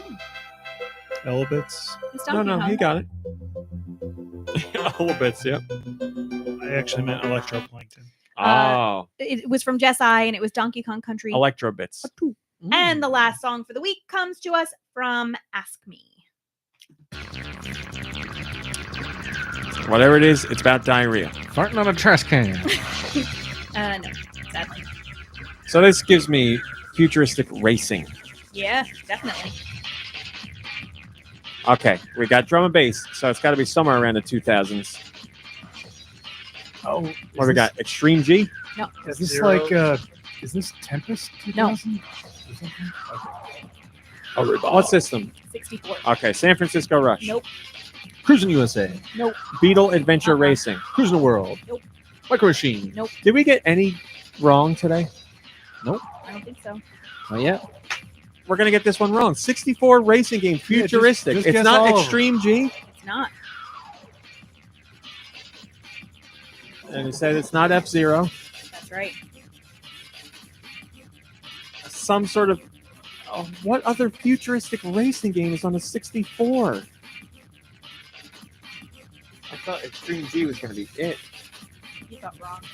It's not first party. I don't think so. Doesn't sound first party at all. Cruisin'. No. That's first party, but I'm trying to think of other racing games. Mickey. No. Just in case. It's not San Francisco. I'm blanking on other racing games on 64. Daytona. Ridge Racer. Nope. Oh, I thought that was going to be it, even though that's not futuristic. Test Drive. Nope. Franchise? No. Can't believe we get them all but the last one. Hard Driving. No. How futuristic are we talking? Like spaceships? No. Wave Race. No. I mean, but I see Jet like, Moto. you know, the like black background with the green line. Oh, wait. Is it Wipeout? No. Was that on the 64? I don't know if they put one out. Go ahead. I don't know. Let me be mad. Multi-Racing Championship. But I never got it. Don't What? even Never remember that heard of name. it. Me neither. Wow. There you go. 6 out of 9. I got to look that up. Multi-Racing Championship. Mm-hmm. Do you got anything for us? Oh, I do. I played this. For real? Yeah, I did. I don't remember this music at all.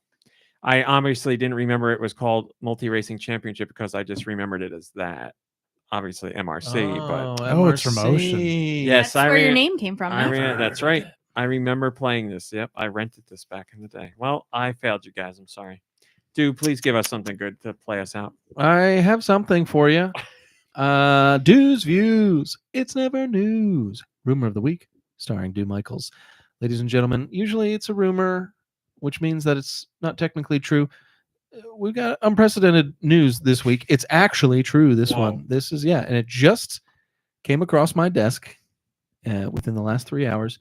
So it says here that so there's a video game award show coming up. RMC. December 8th, Video Game Awards. Dorito Pope himself. The Dorito Pope Jeff will be Keighley. there. So Reggie actually said that this year's game show was going to be, quote, super. And now everyone's speculating that a new Mario game is going to be announced alongside the Mario movie. So, I mean, it makes sense. It's got to be. It's got to be. And Reggie's never let us down before. That's right. So I hear this Mario game is going to be filled with NFTs and cryptocurrency. And actually, I heard Nintendo is taking out Mario, and it's going to be Chris Pratt. It's going to be Chris Pratt. With your With false your rumors. information. A lifelike recreation of Chris Pratt in the game. take all this with a grain of salt. What RMC is saying, folks. Only what Deux says And is it's made true. and distributed by D3 Publishing. That's right. And he's going to say phrases that are almost correct for Mario, like, here we go. And thank you so much for enjoying my video game. And we are about to playing our game. Thanks for that insight, dude. Hit We me. appreciate it. Yeah, thank you. Tis I. That's all we got, everybody. Thanks for watching, It is a We did meme. it. Yeah. Thanks for listening. Sticking it out, folks. and we'll see you next week. Goodbye, everybody. Goodbye. Bye, everybody. Goodbye. After think show. I'm I had next week. something for it. Huh? I don't think I'm here next week. Why didn't you say that on a real show? This is just after show. Everybody's going to be counting down the days for you next week. Oh, You won't be around for the Video Game Awards either. no, working. Nobody's working at 8 at night. I do. Sometimes if I'm not working, Are you I'm recording driving. the Game Awards? Are you No, going it to would meet be the great if Dorito I could Pope? do some studio stuff like that, like some events. That Dorito Pope every year, he's very nice. He invites me back to that show, and I've only went that one time with you back when it was a Spike TV. And he still Video Game invites Awards. you, even though we made a ruckus that night. I don't remember that. I almost made a ruckus in the cab home or cab to the hotel because I was dying. When you were with Judge Judy, I don't get it. you took a cab ride once, and the driver said the person just before you was Judge Judy. Oh, I forgot all about that. Wow. How the hell do you remember that? Big Nice. Judge Judy fan? I send the ladies GIF all the time, and I Other didn't people's remember. life events, and that's a life event, much clearer than I remember my own. Man, I'm so tempted to live stream us for the Game Awards as a Patreon exclusive, so it could just be us like talking and joking about what we're doing, but I don't know. Probably get ourselves in trouble For cursing? for a lot of things. For a lot of things. If anybody's going to understand, it'll be the Patreon crew, but it'll be fun. All right, that's it this time, guys. I'm gonna pee my pants. As you'll note, I did not get up to pee during this podcast. You because never I do. am Yeah, for the 5th time this show a consummate professional. Do professionals bring shine light on the fact that they're professionals? Constantly, yes. Okay. Then story checks out. No more. All right, everybody. Thanks for watching. Thanks for listening. Hang out with friends and family. Rest, relax, play some games. You deserve it. We'll see you next week. Every week I do it. Goodbye, everybody. Goodbye. We did it.